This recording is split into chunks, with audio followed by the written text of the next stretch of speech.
study hard, or you'll end up having to start a podcast. I don't know. My mom says anyone who says shit like that has just bad takes. Hello, everyone, and welcome once more to this Cinema Forecast. I am your host, Alfredo Arnaicivila, and with me, as always, the incomparable Connor Zimmerman. We're going full names today. Wow, incomparable. Incomparable. There's no one like you in the world, buddy. Thanks, buddy. Yeah, well, I mean, that's not necessarily a compliment. Let's not get into it right now. But anyway, welcome y'all to Cinema Forecast, the movie podcast where every month we are randomly assigned a category. Attached to said category, we've got 4 movies that we believe fit that category. And then each week we take one of those movies and we talk about them in depth in the context of the category. This month, though, it is October. As we discussed last time, there's nothing spookier than fate. And fate dictated that we do zombies this month. Yes. And what movie are we doing today, Connor? Doing Train to Busan, Alfredo. We're riding that fucking train to Busan. Never been to Korea, but it was a good time. Isn't it funny how both the Korean movies, like completely unplanned, are both train movies that we did with this and Snowpiercer? Yes, both movies we've done by Korean directors. Yeah. Well, we weren't sure. I think Snowpiercer was also a South Korean production, right? Yeah, but with like an English language film with a majority like English speaking cast. Yeah. I feel like there's some parts of it that I like. It definitely feels more geared towards an American audience. Yeah, right? absolutely. My friend Christian was telling me he saw this movie in theaters and he saw it. It was him and a bunch of like South Korean like exchange students, and they were all just like crying, like bawling throughout the movie. Oh, really? Yeah. I love that. Yeah, I love it. I want to try and get him on the app, but hey, we'll figure it out some other time. Yeah, that's great. Yeah, it is great. So I've never seen this movie before. Yeah, I've seen it once before, a couple years back. I remembered a lot less than I was expecting, which was always fun, you know. Me too. Wow. Me too. Wow, wild. Yeah, I know. Crazy. What can I say? Yeah, should we get right into themes? Yeah, give me those themes. Yeah, themes Give me for the Zombie themes Month. and free my soul. I want to get lost in your zombie movies. Wow. Love I guess that. maybe give me the themes and free my soul. I want to get lost in your zombie month. I don't know. Yeah, no, that's better. Yeah. Okay, number 1, deconstruction of society. I mean, this movie all about that. I would say there's a lot of that in here.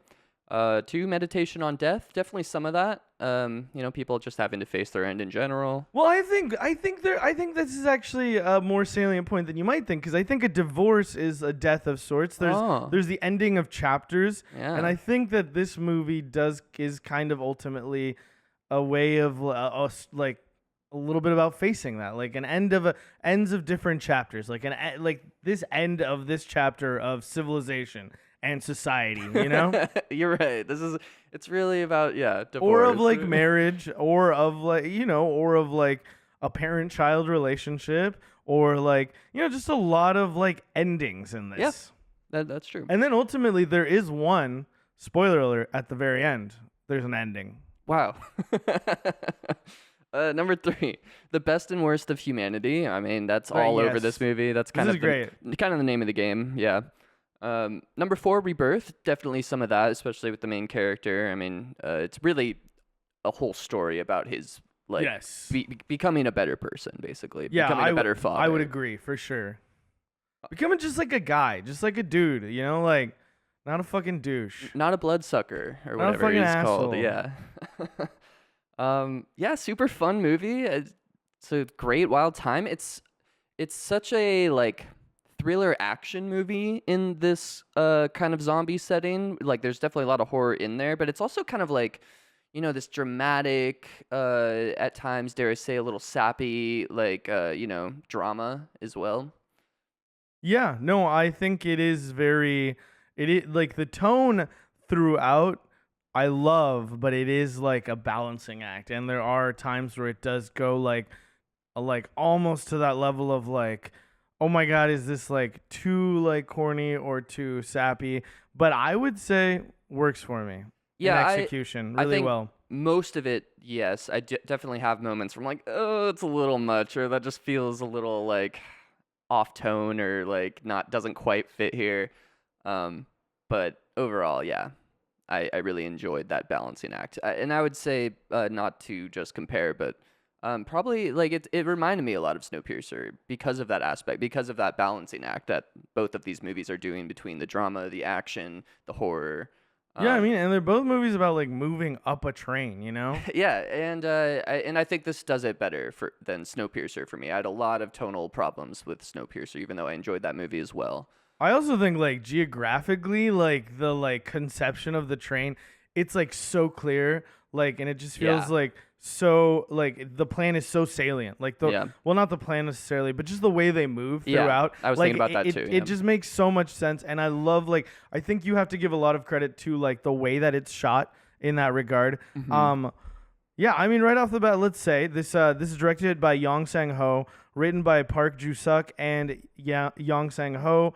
I don't think I'm super familiar with Yong Sang Ho's other work. I Yeah, me see neither. here he's known for Peninsula, The King of Pigs, and Seoul Station. I'm very interested to check it out because I think this guy's got some juice. I think Oh yeah. there's something to this Yeah, for sure. I mean, Like, the way it's directed in general, I think is like brilliant. A lot of the times, it looks so cool. I think the CGI stood out to me a lot. I don't know about you. That was definitely something that looked just like a little cheaper for how good the movie looked. like with what specifically?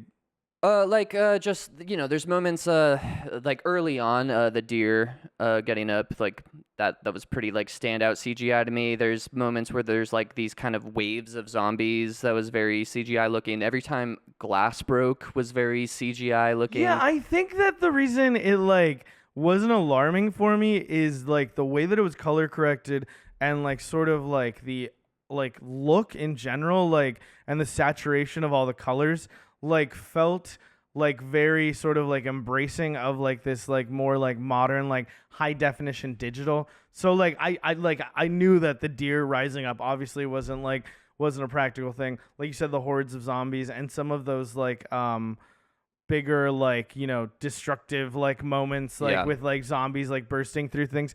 I think like in my head it's just such like a already like not like it's not that it's not grounded in, well, it's not grounded in reality to me, I hope at least, but I think it was already like bordering on like somewhat of like the larger than life. So Yeah. I think that's why it didn't like quite like take me out of it as much. Yeah, yeah, definitely. That's a good point. It has this kind of grandiose vibe to it that Yeah, I feel like the story plus like the look of it, just like I was like, okay, like as long as the CGI is like passable, like I'm not really gonna be like taken out of it. Like, yeah, it took me out a little bit, but like no, for sure. I mean that's how this whole conversation started. yeah, like I swept it off. Like didn't kill the movie by any means. Just stood out compared to how well directed so much of it was. Yeah, let's go as we usually do, S by S, SBS, if you will, SXS. What? That's scene by scene. Oh, scene by scene. God, Oh, I'm sorry. Yeah, no, God. everyone knows S by S. Yeah. the incomparable Connor Zimmerman. So we open on this like this dummy traffic officer. Yeah, I love that because it's immediately like, well, this is a whole movie about beings that look like people that are no longer people, and also about a main character who is finding his humanity. And here we are starting on a non-human. Yeah, on a dummy. I love that. Only thing is, this guy was never human. That's so tragic. Yeah, they should make a movie about I this. hope he gets his Oh. opportunity. They definitely have. It's like a movie called like Mannequin or something like that. Okay, or Pinocchio, perhaps. Yeah, perhaps. There's this truck driving up to a checkpoint. They're also like I think decontaminating the Yeah. vehicle, like the vehicles in front of him, and the dude pissed. Like he's like, "What the fuck is going on?" Yeah, and just want to say we pointed this out for Night of the Living Dead. How much we both love this slow trickling of the zombies for coming. sure. And No, yeah, because like, yes, exactly. I was like, because there's all these little things that are leading up to that. Like in this moment, you're just like, oh, dude, just driving up to a checkpoint, and then like, they mentioned there's a minor leak in the biotech district. They got a biotech district. Very cool. And he's like pissed. He's like, you better not give my fucking like cows foot and mouth again, you know? Oh no, he's gonna have to bury his hogs. That's what he said, not his cows. Yeah. And the dude's like, don't worry, it's just a minor leak, you know? Yeah. And that immediately you're like, minor leak? Come on. We've seen this before. We know it's not a minor leak. If it's a leak and we're watching the movie, it's not going to be minor. And there's something about that, even as like intelligently as you approach it, there's something so fun about like kind of like having your arms crossed, like sitting back and be like, I know more than you do about what's going to happen. Yeah. But yeah, I love that start. And then like the like phone rings and he like crashes into that fucking deer, you know? Yeah. The guy just drives off. He's like, I'm having a horrible day. Yeah, he's like, such a shit day. This sucks, dude. What the hell?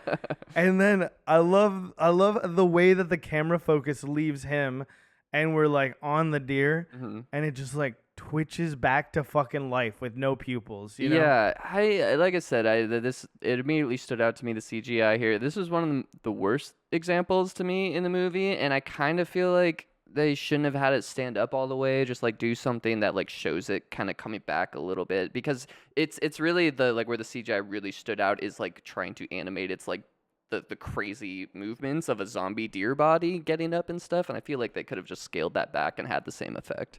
Yeah, I mean, maybe I'm just not as picky. I was like, cool, that's sick. I get it. I'm stoked. We're watching a zombie movie. You know, things are going to get crazy. That's fucking wild. And I was in. Yeah, I guess I also kind of like the slower burn for the zombie movie. And this was like very much in your face. Zombie deer, boom. And then title. Yeah, I think it's like it felt like a little like it's like a little amuse-bouche. You know, I've taken my seat at the restaurant. They bring me out something nice, you know. Take a little munch, you know, I sit there as I consider the menu, think about what I want to do, and I'm like, I know I have a taste for the cuisine. I know kind of where we're going. Yeah. And then I do feel like because there's a nice little chunk where like, you know, now it's like building up, right? And we're just going to continue to hear these things like outside of like our zone of focus that are happening. Yeah, absolutely. And then we get the title card, Train to Busan, Spooky Times. It's weird how it said Train to Busan : Spooky Times. Yeah, that was weird. And then we meet our protagonist in the office. I mean, this is a very identifiable archetype, right? This guy who is all business, has become pretty cutthroat, no time for his family, and you know, we've all seen that before. Yeah, for sure. And I think there's a really cool part of like the shot selection here where we're getting a lot of like insert shots. While we're getting like maybe like the wider shot of him on the phone. But I loved all that because we see that he's like eating like Burger King, you know, the way he like throws the food wrappers away. There is this sort of like very like consumerist, like disposable vibe to the way that's shot. Yeah, I also, thank you for reminding me about the fast food, because I was also thinking like a representation of not having a family, not having these home cooked meals prepared or anything, not making time for himself in his outside life. He just has fast food. Yeah. Burger King. Whopper. And apologies, I'm going to try my best, and I'm sure Alfredo will be better than me. But Whopper with cheese. I'm going to be very bad at pronouncing these names. His name is Seok Woo. Seok. Okay, Seok Woo, yeah. Oh, yeah, and he's seen fish deaths on the internet. Yeah, yes. There's also, I think one of the things that I like just immediately like there is this level of crisis because like you hear him say, if we pull out now, the market will suffer. Yeah. You know, so there's this sense of like urgency of like I don't know if it's related to what's happening like with the zombie outbreak, but it feels very like, ooh, like what's going on? Like, you know? Yeah. Sell everything.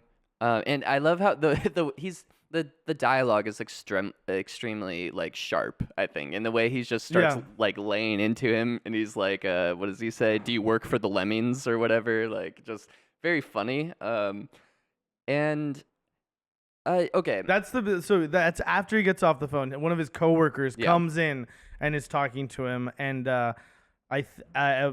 we do see that there's the mysterious deaths in the Ginseng River. Yeah. Then the knock. The guy comes in and like you said, sell everything. It's his like coworker, and he's fucking. That's such a good line. Do you work for the lemmings? That's a really good I wonder line. what I wonder what it means. Yeah, the like in Korean, like I mean. Well, there's the the trope of like the lemmings following each other off the cliff. Right, for sure. It was just like, I wonder, is that like a translation from something else? Or Yeah, that's a good question. Yeah, I don't know, but I also love how he asks, what are the kids into these days? Because he needs to get, I believe, like he wants to get a gift for his birthday daughter. present. Yeah. Okay, I'm hoping you picked up on this because I was confused and it felt like a big revelation. We find out later that his actions basically caused the outbreak somehow. Did you catch what was going on there? That his actions caused the outbreak. He's on a phone call with his partner way later in the movie, and he's like, "We did this," and he's like, "No, it's not your fault." And that's when he starts like really taking responsibility for how shit of a person he's been. And it has something to do with the biotech industry and the way their finances are tied up into it. But I'm not sure what that connection was. I think like these are maybe the subtle hints of that. Well, that's why I'm bringing it up here. I'm what what is that? I don't like them pulling funding is what made the biotech disaster happen. Is that I think what you're setting up is like this very sort of like predatory, profit driven like firm or whatever they are. And I think this is not necessarily the specific action, but like examples of actions they've taken that have like contributed to this. So I think perhaps if this is related to that specifically, it is somewhere down the line where like market instability and pulling of funding perhaps in different forms like of that sort, or selling and like gutting companies has led to like lack of oversight and then like this like leak. Yeah, that was the only thing I could think of. I just like, I was like, was there more dots there to connect than I was getting? I don't think up front here. I mean, you know, yeah, worth a rewatch. Let us know in the comments if you have that figured out. Yeah, but don't be smug about it. Be like chill about it, please. You can be a little smug. No, be chill. Just be chill. Don't be smug. You can do the smug emoji at the end. Yeah, that's all. That's all I'll allow. Yeah. Otherwise, I'm gonna delete it. No, I'm just joking. I won't delete it. Oh, and then we have him in the parking garage. Yeah, the cut is very cool. Very sudden, like cut, and it's like Audi, and I was like, okay, Audi getting your money. Yeah, and Burger King, Audi getting some money. I really enjoy.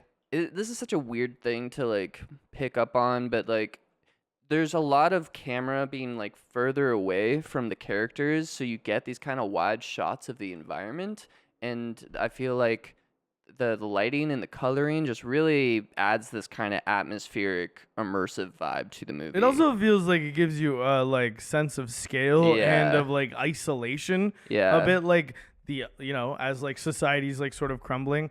Like, and also speaking of like subtlety visually, the like I love the writing here, like where it feels like a very sort of like where maybe some of the dialogue in other movies might like kind of like ham fist it. Like this feels very sort of like natural, like sort of like back and forth, and like a very natural way to pick up on the fact that two people are getting like divorced. Yeah, like the sort of like negotiating. Yeah. And we see, and also they raise like this sort of like crux of their argument where like he wants to raise their daughter, but his wife is she's dubious of his ability to raise her alone, because he has no time. He like barely knows her. Yeah, and that's really cemented with, and you could see this is the one that hurts. The line that hurts him the most is that his ex-wife is telling him, or I don't know if they're already divorced or if they're in the process of it. Seems like they're in the process of it. Yeah, that's probably right.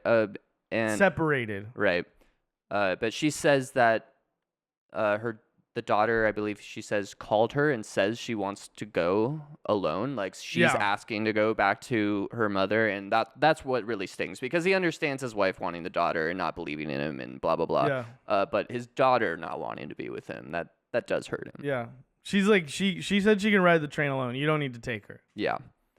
And then he gets home, and we see his mother. Yeah, she's weaving a basket. Yeah, and is that what she was doing? Oh, she was weaving something. I thought it was a basket. Cool. But yeah. I thought she was separating some sort of plant thing. Oh. That was what my note said, but I watched this a little bit ago, so I don't quite remember. And then this is the first time I think we hear maybe the daughter's name, Suan, maybe. Suan, probably, Suan, yeah. I believe is how it's pronounced. Because the Seok-woo is asking about Suwon, and his mother says that she's in her room. Yeah, and he goes in there and she's under the blanket talking to her mom on the phone, which Yeah. is like she feels like she has to hide it or something. Yeah, I know. It's very cute, but Yeah. also very sad. Yeah. And I love how quickly she sort of like, oh, and like has to hang up. Like, again, that's really well done. It sounds very like sort of natural. Yeah. Like it feels like you just walked in the room and like caught someone like on the phone. Yeah. And the way you can see like the light of the phone like through the blanket Yeah. a little bit. Yeah. Very well done. Yeah, and yeah, And I think we hear her say again, I can ride the train by myself. yeah, and yeah, it basically just gets in like it's just showing you that how little time he's given to his daughter. The whole Wii gift is fucking hilarious. The reveal of that, where She already has another one. Yeah. because it's one thing if she already has it, but the fact that it's just she just looks across the room and then Yeah. and then he looks over and it's just sitting on And on I the think desk. she just goes Children's Day. Yeah, I thought that was very funny. Yeah, it's super funny movie. Like there's a lot Yeah, of no, great there's a lot of comedic really beats. like the comedic timing Yeah, for a lot of this is really, really well done, I yeah, would say. absolutely. And then he asks what else she wants, and she's just like, I want to go see my mom in Busan. Yep. And he's like, next time. And she's like, no, I want to go tomorrow. I can go alone. Yeah, and they reveal here that he missed her recital, which is like the first sign to me of the really kind of sappy side of this movie, where it's just like I've seen this multiple times before. Like it's cute and it works, especially the way it comes back at the end of the movie. But yeah, it's very like heavy-handed and like in its sweetness, and it's like Yeah, I mean, it's a trope, sure, but it's like it works for me. Yeah. I don't feel like the need to be like, ooh, tisk tisk, go back to writing school, Mr. Writer. I'm like, that works. no, it works. It works. It absolutely works. It's just a little sappy. Yeah. The kind of sappy I think. Hell yeah. And like him seeing the recording of her like singing, or I think that actually comes up after this because then he goes talks to his mom. Yeah. And that's where she says he wasn't at the recital. And she has a great line to him, or they have a great back and forth here where he's like, it's a crucial time at work, that's why you missed it. And then the mom responds, it's a crucial time for her too. And I'm like, oh, that's great, right? Yeah, it is really good. It is really good. We also have her like telling him not to like don't hastily abandon a marriage. Like she wants him to like talk to his wife and Yeah. like figure it out. And that felt very like sort of like real, like mom sort of Absolutely, yeah. like it felt there was. I feel like there was a lot in that like statement that just like, oh man, that works so well for like the mom character. Absolutely. And then yeah, she leaves him with the camera to like watch the recital footage, Yeah. And I wrote here she should stick to her day job. Yeah, she gets really nervous and stops. And Well, then she she's stares just, like, right into the camera. So off key the entire time too, and I'm just like, but it like added to the charm of it, right? Like she doesn't need to be a good singer for this scene, but it's just like I don't know, it's just funny to me. There you have it, Connor, professional kid criticizer. But she sounds great at the end of the movie when she does the song again. Yeah, that's So- why I was just like, oh, she's just like nervous. Yeah. No, it really worked for me. Yeah. She should stick to her day job. This fucking guy, dude. Oh my god. And we have them in the Audi again. Hey, Audi, hit me up, dude. I wouldn't mind an Audi. Just so you know, right now I drive a Subaru. Yeah. So we have Seok-woo driving Suwon, and we see her again talking to her mom on the cell phone, saying, I'll see you soon. Yeah, and I like this little conversation they have. I think it shows a lot about their relationship, where he is concerned about why she stopped at the recital, but like he approaches it in a way of like both like like an understanding father, but also a little like disappointed that she like kind of gave up during the recital. Yeah, I definitely got more like sort of like this guy is like not being like it is. I feel like I'm glad to see that he's like concerned, but it feels like he's concerned for like the wrong reasons, or he's not really like understanding it. And he is like, you must finish what you start. And it's like, all right, dude, why don't you fucking show up for your fucking child's He's taking the life wrong first? lessons. Yeah, for sure. Like I said, show up and be a fucking dad, like, and actually, maybe get to know your kid before being like, tisk tisk.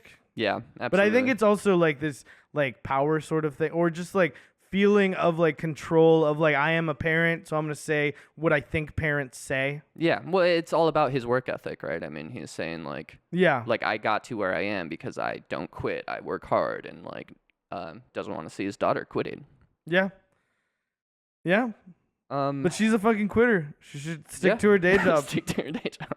And we see fire trucks suddenly appear. Yeah. Again, Almost crashes. Yeah, ratcheting up that tension. Yeah, I love that shit. All that background, just slow chaos. Oh the yeah, ash falling like yes. snow too. I love this shot. So we get the ash falling down, and then you see the daughter look out the window of from the father's side, the driver's side, and then it slow pulls back so that you're seeing the window from the father's side, and it's just the reflection of the burning skyscraper. That looks so cool. Yeah, I love it pulls that. through the car window, Yeah, which is always a really fun shot. Probably one of my favorite shots in the movie, just because it's evocative and interesting. Very good shot. Yeah.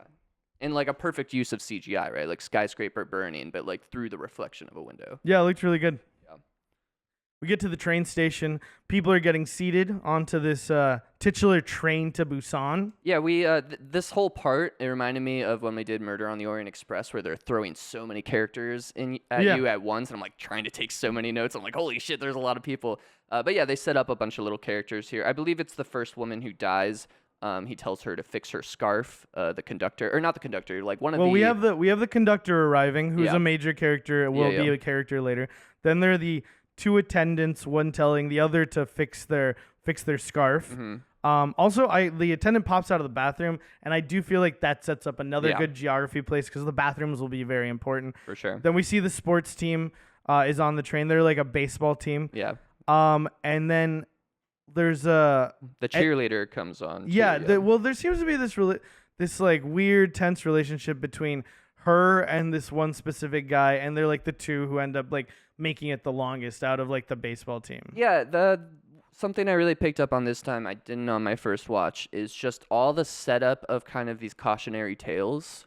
And this, the cautionary tale to me being set up here is that they both like each other, but they're doing the high school shenanigans of I don't like her or whatever. And she's come on, just go out with me. And then there's even that whole moment of the whole baseball team cheering, accept her, accept her, accept her. It is interesting because because we just get dropped in the middle of it. So you're just why doesn't he want to admit he likes her? Is it because everyone else likes her? I don't know. Yeah, I think it's just that kind of classic you like her, no I don't, that thing. Which is funny because they're so it felt of an age where that felt kind of silly.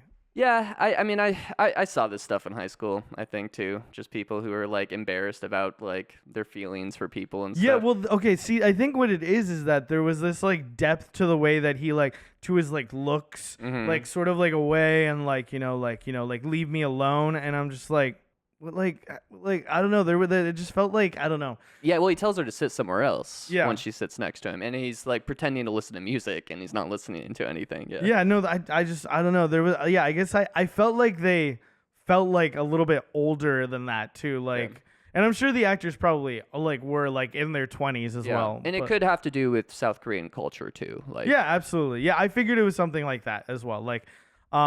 And what I like about it, it sounds like I'm being very critical of it, but all these things I like because it points to a depth, right? Yeah. That doesn't need to be discussed. Yeah. I don't need to know what happened between them, but I love the implication that maybe there was something that happened in the past, between them that made him sour on her, and but ultimately they do have feelings for each other and should be together. I thought that was fun. Yeah, me too. We see the two older ladies. Yeah, as well. I know. I'm not sure what their names are throughout the movies. But so I'm just gonna be calling them older ladies unless you got it. But I think one of their names is it Gong Jil? I think that sounds right, is one of them. It is Jong Gil. Jong Gil. Yeah. Is she the colder one or the one who's giving her the egg? She's the colder one who says "good riddance," always giving to others instead of to yourself. Why did you live like that? What was the point? What a load of crap. Yeah. Yeah, which is a great line later on in the movie. She's wild for what she does later.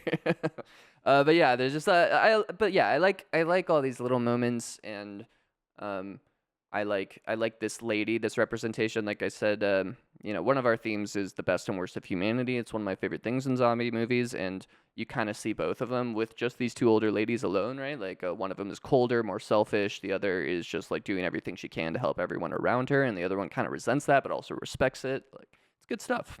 I think maybe the other one's name is In Gil. Oh, okay, sounds familiar. Yes, I think that's it. But here we also get that there's been this strike at an industrial park. So I think like that the dad hears on the phone, right, as he's sitting down with his daughter. So I think a little bit further sort of like delving into this conspiracy of like what did the company he works for do? What did he directly like contribute to, right? Right. And then we see a wounded lady run onto the train. And I love the way she runs onto where the train worker is like standing out front, like welcoming people on, and he turns away for a second, and it's like she just like runs right behind him. Good moment and then the door closes right after that. And Yeah. it's like, oh, now you're sealed in with this infection. There's some really like some awesome blocking throughout. Like the comedic timing and the blocking, I think, are both like aspects that feed into each other. And like also like dramatic tension, like all three of those things I think are so much about like timing. Yeah. And like and I think this movie does that in like a super fun way where you're just like, oh, like you see that, you're like, oh fuck. Yeah, and actually, now that I'm looking at my notes again, I think the reason he's distracted is that there's a crowd gathering on the stairs to the train station. So another like good omen of like people are trying to escape. Yeah. Absolutely.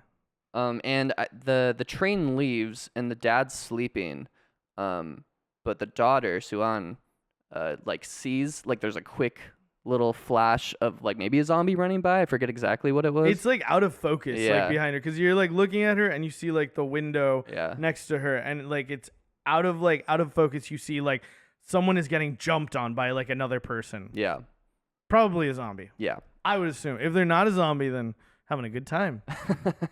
And then we get the bitten woman cleaning her wound in the bathroom. And you can see the veins, which I think start to be like sort of like a little bit of like a telltale Yeah. like for the turn. Yeah, small nitpick. It doesn't really matter, but like it stood out to me a little. Just the inconsistency of the infection time for when you're bitten versus how long it takes you to die versus how long it takes once you die to turn into a zombie. But it's like one of those things that like I don't know, infection could just affect everyone differently, and Maybe they're also like thinking about where you're getting bitten. yeah, like- that'd be interesting to Like look at with the that rush lens. to the blood, because I did feel like overall like it was like on like a larger time scale it was consistent in that like it was usually minutes that like people like things would like turn, or sometimes like less, like it felt like it's definitely not like it's like pretty quickly, right? Yeah, pretty quickly.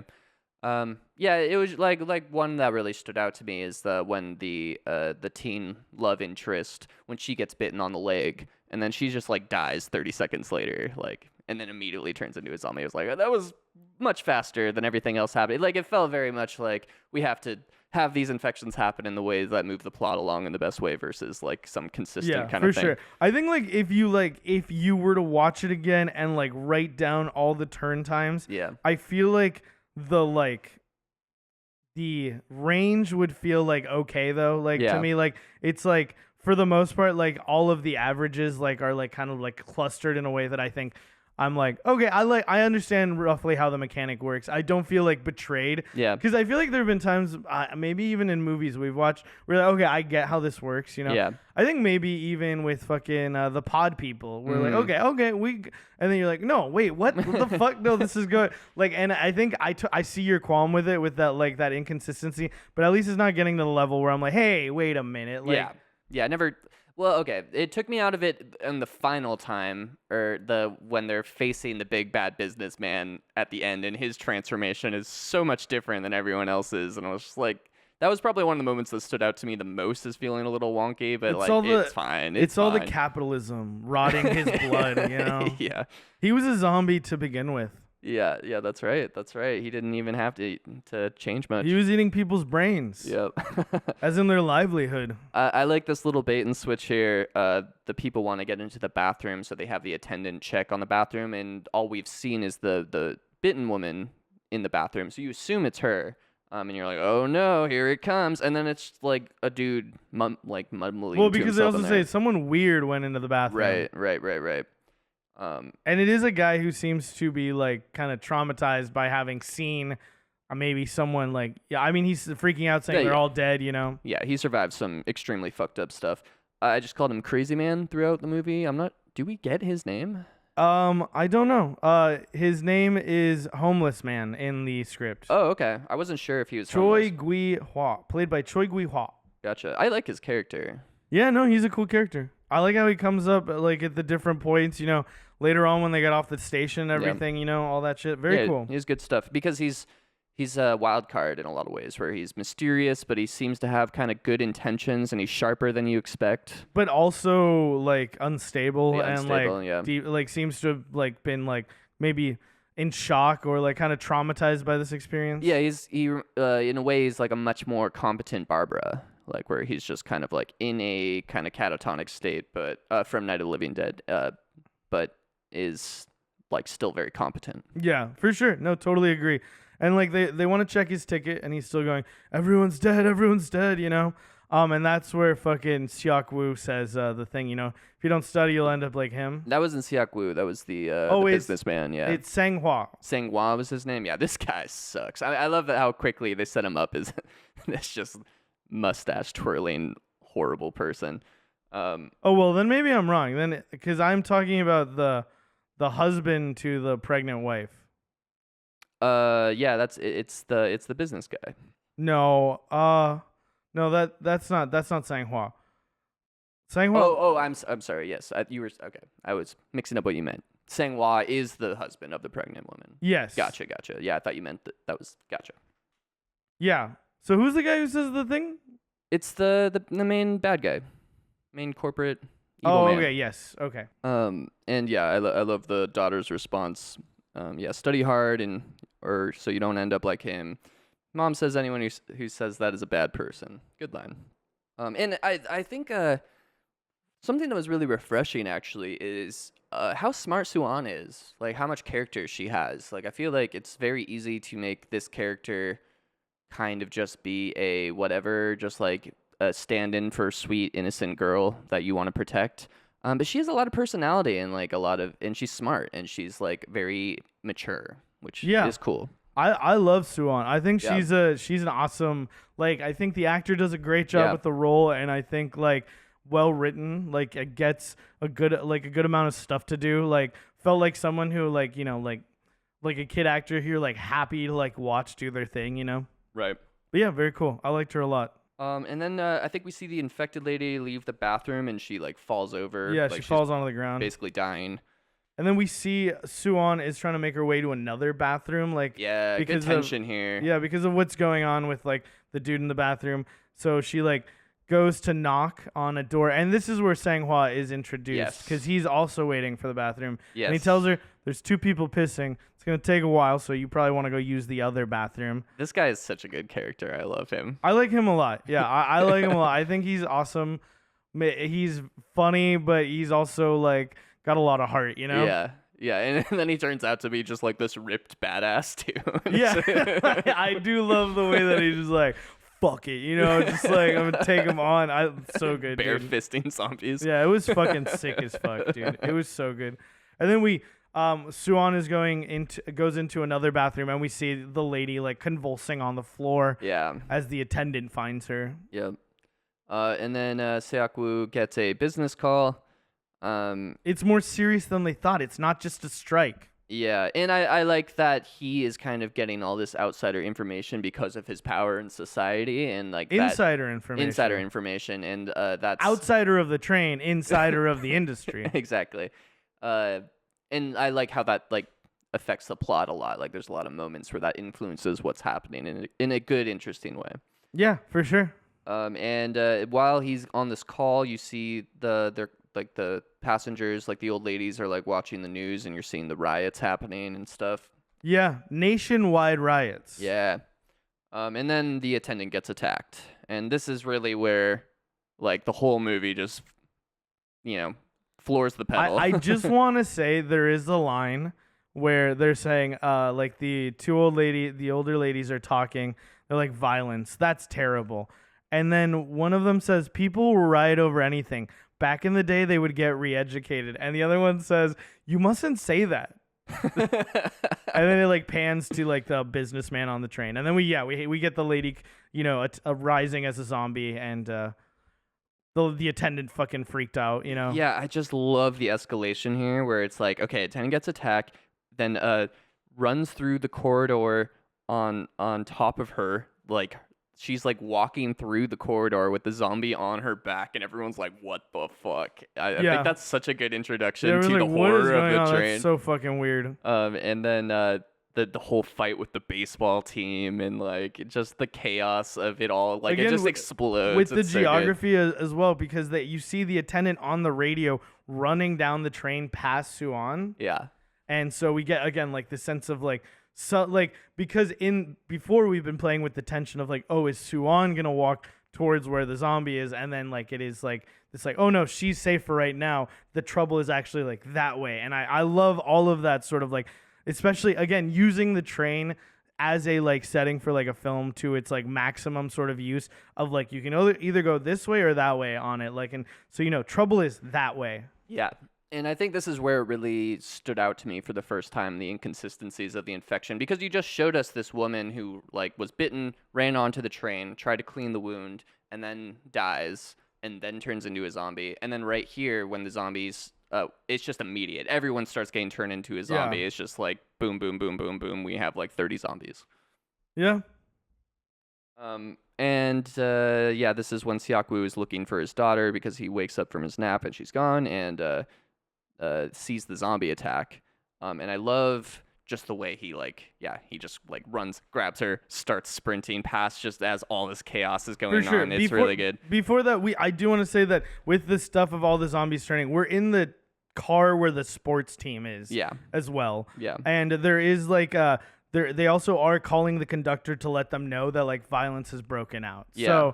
So, sort of like a higher authority aware of like sort of what's going on. Yeah. And one of the shots I just really loved is it's showing it's like a camera on front, like I think it's attached to the zombie, and it's just like showing him like running down the train corridor. It looks so cool. I loved it. It does look very cool. There's also this really cool shot of like the male attendant zombie moving towards them, and it seems like he's overwhelmed by something from behind, and it is just like this mass of zombies pushing up like through the corridor of the train. Yeah, and I think we get one of those CGI shots I was kind of complaining about. But it is a cool concept where a lot of times the zombies kind of like pour in like an avalanche, and there's a moment here where you see that where all the bodies are just kind of like flowing over each other. Yeah, it's like they're literally pushing each other through. Yeah, like it's like when there's like when there's like a fire or something and people just start fucking stampeding over each other. Yeah, absolutely. I love how he gets trapped for a moment between the two zombies. Like, it's just such a good escalation of things going wrong and getting more tense and more dangerous. And he pushes through. And then we see, what was his name? The husband, Suan-hwa? What was it? Sang-hwa. Yeah, with his wife. He's like, I think he's like checking on her and like knocking on the door, and she pops out. She's like, what the fuck? Stop bothering me, dude. And I love their relationship from the beginning. Yeah, they're just so both cute. Like, they both just like talk shit to each other, which I find to be so fucking endearing. They're both basically like, fuck you, you fucking suck, I love you. Yeah, it's really good.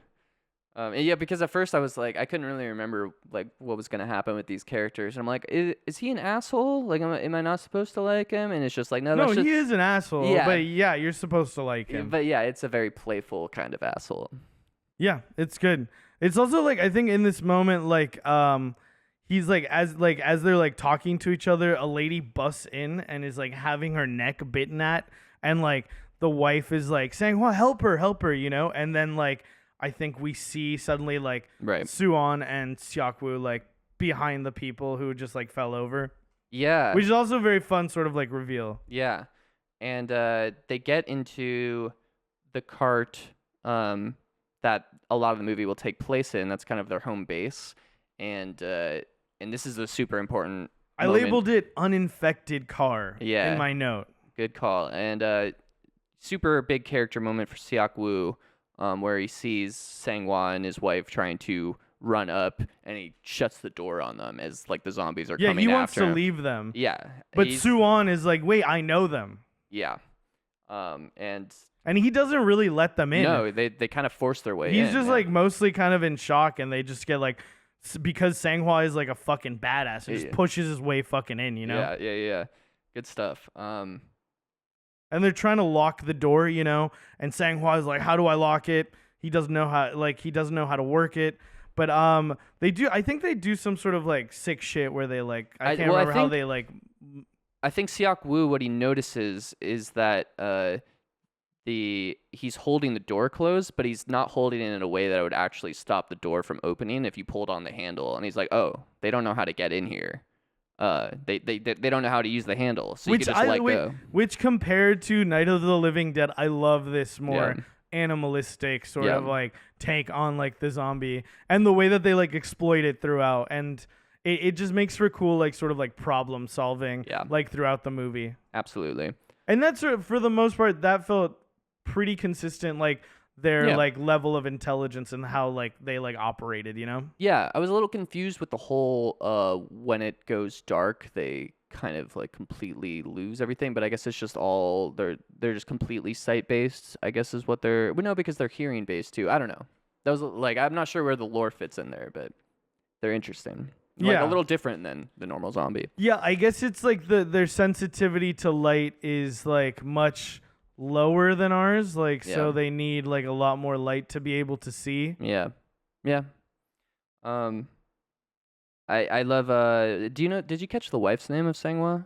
I'm not sure what it is. I think I have it later on in my notes, but I can look it up. But I think it's Jung Yu Mi. Jung Yu Mi. Do you know Korean is a very cool alphabet because it was like designed like with like linguistic considerations, like the way that they sort of made it. So like the construction of it like is so what's the word I'm thinking of? It just like makes a lot of sense. Like when I was like learning a little bit of Korean at one point, and I was like learning the alphabet and the way that like the vowels sort of progress, it just makes a lot of sense. Interesting. It's very cool. It's very cool.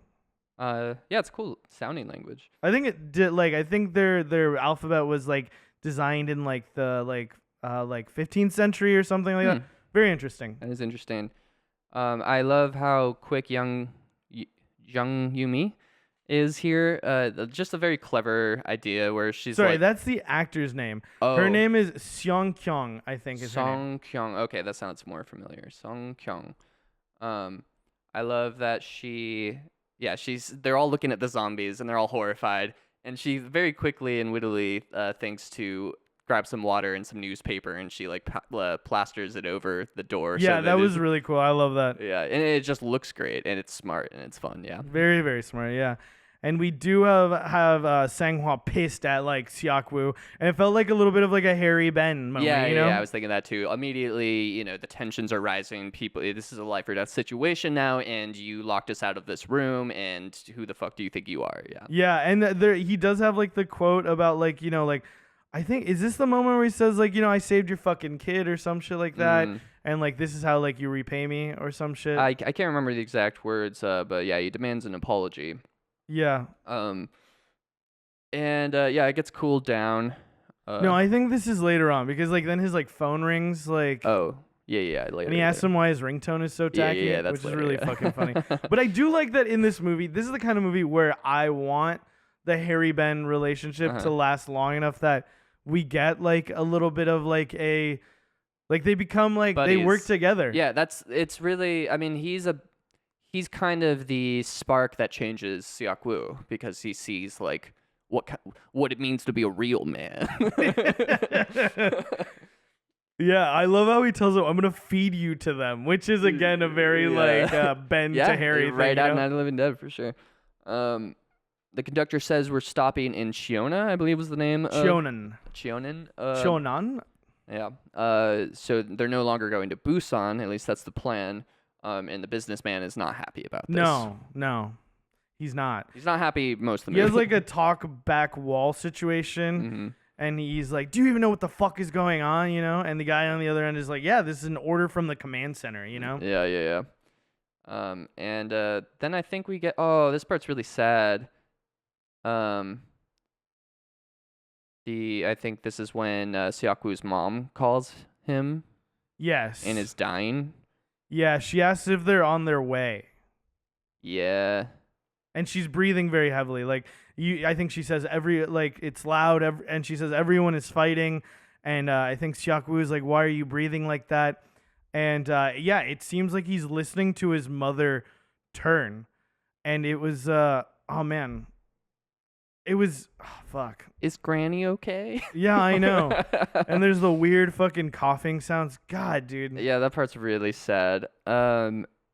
Everything with the mom's really sad when it comes back with Suwon later too. I have a quote here, and Alfredo and I both watched this a couple days ago, so forgive us for not remembering every little detail. I have a quote here that just says "that bitch," and I'm like, who said that? Why did I quote that? I love her so much, but she only loves her mom. That bitch. Oh yeah, yes. So yeah, that's such a like sad through line with the relationship between the grandma and the daughter, where it's just like she loves her so much, but because of the situation between the father and her and his wife, it like she can't be close with her granddaughter, and it's like, damn. Yeah, I think yeah, very sad and weird. Yeah, weird to. But I also kind of love that like she is like, you know, you're my son. I love you. Fuck her. Like, yeah. Yeah, no, I buy it. But yeah, her dying words calling his very funny. His ex that bitch. Yeah. It was a little like silly. I think and that was one of the tone moments where I was like, I like maybe in the native like language it tracks a little bit better. You know. Sure. And before he can answer if Granny's okay, the train hits the brakes, and this movie fucking moves, dude. Like, there's just kind of escalation after escalation after escalation. I think the tempo, the pace, and I think the length of this movie are fucking like S tier. Yeah, dude. really, like really I think good, for like a horror movie too, it's like getting out of there in less than 2 hours and like going on a fucking ride. Yeah, and it's like packed. Is it less than 2 hours? Yeah, it's an hour 56. Wow, yeah, it is a very tight movie for sure. Oh, hour 58. Sorry. Cool. Impressive. Yeah. Oh yeah. So the train hits the brakes, and then we get people trying to like. There's a man who just like kind of jump scares, starts banging on the window. Yeah, people are just hysterically beating their hands trying to get the into window. the train. And I was wondering how realistic it is, how hard it is to break this glass. But I think it's like plastic, so maybe it would be this tough. Like. Yeah, who knows? It might even be like, I don't know. Another thing I found a little inconsistent, because sometimes the zombies do break through like kind of quickly, and then other times like they're just sitting in the safe cart with them all on the window, and there's like no sign that they're getting through. I took it as like sheer numbers, like as contrast of like how big the horde is. But yeah, it's pretty wild. Like then the zombies start attacking the regular people, and there's this insane blood spray like across, and you see like. Seok-woo turns Suwon towards him away from it. Yeah, and we haven't even mentioned this actor for Seok-woo. I mean, like he's so fucking good, dude. He's such an expressive face. I would say Seok-woo great, Suwon great. Yeah. I love Sang-hwa as well, and did we say her name was Seong Kyung? Yeah. Seong Kyung. Yeah. Agreed. To all of our Korean listeners, for listening to us butcher these Korean names, I just must say, 감사합니다. Sorry. No, that means thank you. Oh, okay. For your patience. Love that. Also, 안녕하세요. Welcome to fucking Cinema Forecast. We're every month. Announcement from the government. You don't get to say that. No, I'm just joking. I'm just joking. Over. We also see like a bunch of like cars crashed on the road and the train zooming by. Then there is the government sort of like voiceover thing. Yeah, and I guess they're just talking about the chaos because I don't really have many notes on it. No, I think it just seems like shit is going south. Yeah. We do see a zombie attendant making her way up the train as well. Oh, this is where we get that whole freaking montage. Yes, they're watching the news. There's the skateboarding video, and then like people just fall from the skies, and there's zombies. That's sick, dude. I like that. Yeah, I think they fall from the helicopter or something. I like some of the goofy shit. Me too. I like that a lot. Like this movie does a really good job of taking itself seriously, but also not taking itself so seriously. Yeah. Like it's like, let's have fun where it's good to have fun, and let's give like I think the depth to like the like moments. I mean, we'll get to the very end. Yeah, I think personally the tone would work just a little better for me if the emotional stuff was a little more grounded and a little less campy. Yeah, I think it works fine for me. I still enjoyed it, but I think I could see a finer balance for me personally.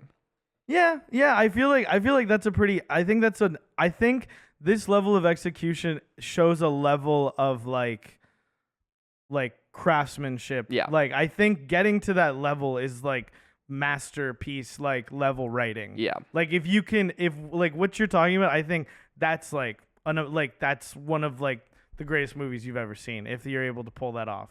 Yeah. Like at that level. Cuz I feel like this is like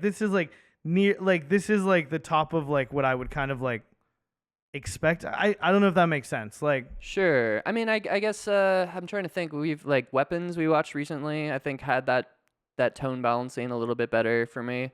There's been a few others that like that movie is really really really fucking good. I would say I like that movie so much. Yeah, me too. I think that one is like that's like that script is I think kind of like what we're talking about. Yeah. Like where it is like this like sort of like peak. Yeah. Like I remember watching that and being like, this is like a next level of like sort of like horror like comedy writing that I haven't seen, where it doesn't feel like a horror comedy or a horror / comedy. It feels just like a story that has horror and comedy elements like and masterfully worked in. Nothing feels too sweet in there. Like it all feels like very real. Yeah, for sure. Again, I think with foreign language movies, I always ask myself like what is the experience like watching it in the native language as a native speaker with all of the cultural context surrounding it that we like have like without thinking about it when we watch something like Weapons, you know? Totally. And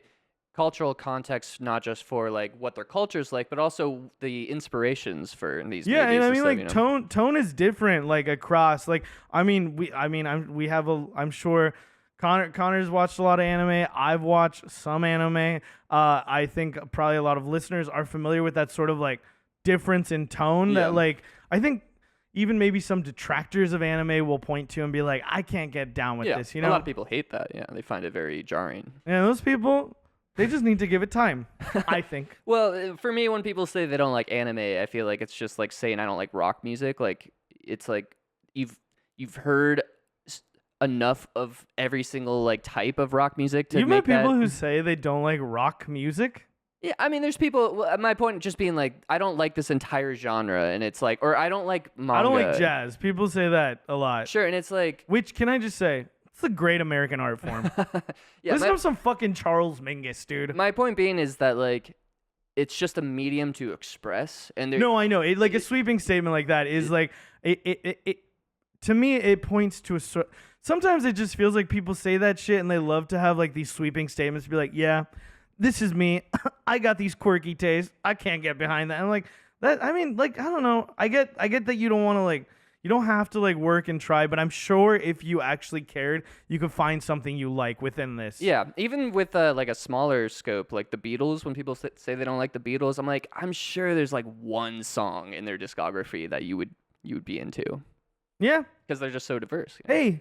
Give him a chance. Give him a chance. Give peace a chance. Give peace a chance. All we are saying is give zombies a piece of your brain. Yeah. Oh, I guess another one before we end this long tangent. Mulholland Drive was another one that I think kind of nailed that balance between all these wild tones. Yeah, David Lynch. David Lynch, I think, is a master of that. Like at his best, he balances that.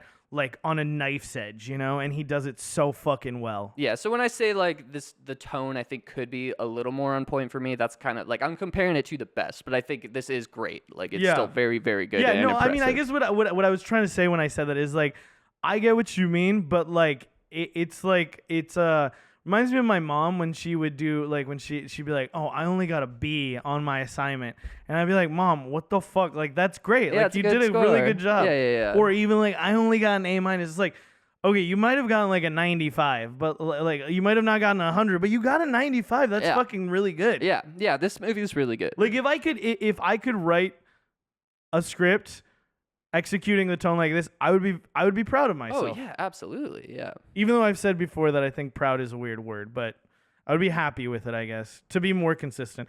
Anyway, Yeah. explosion of fire in the city?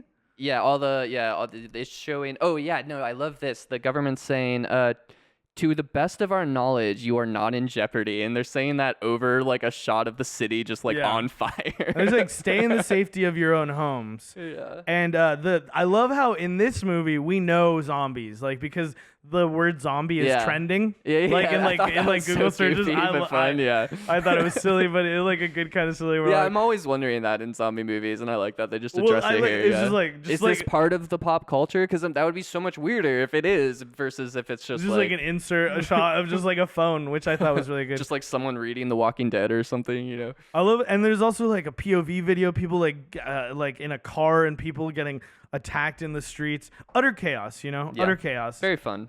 And I think they said, you know, they like, I think I said this already. The government is saying, stay in the safety of your own homes, stay calm, and trust your government.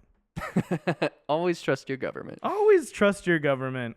Oh yeah, cute scene where Suan gives up her chair to Sung Kyung, the pregnant wife.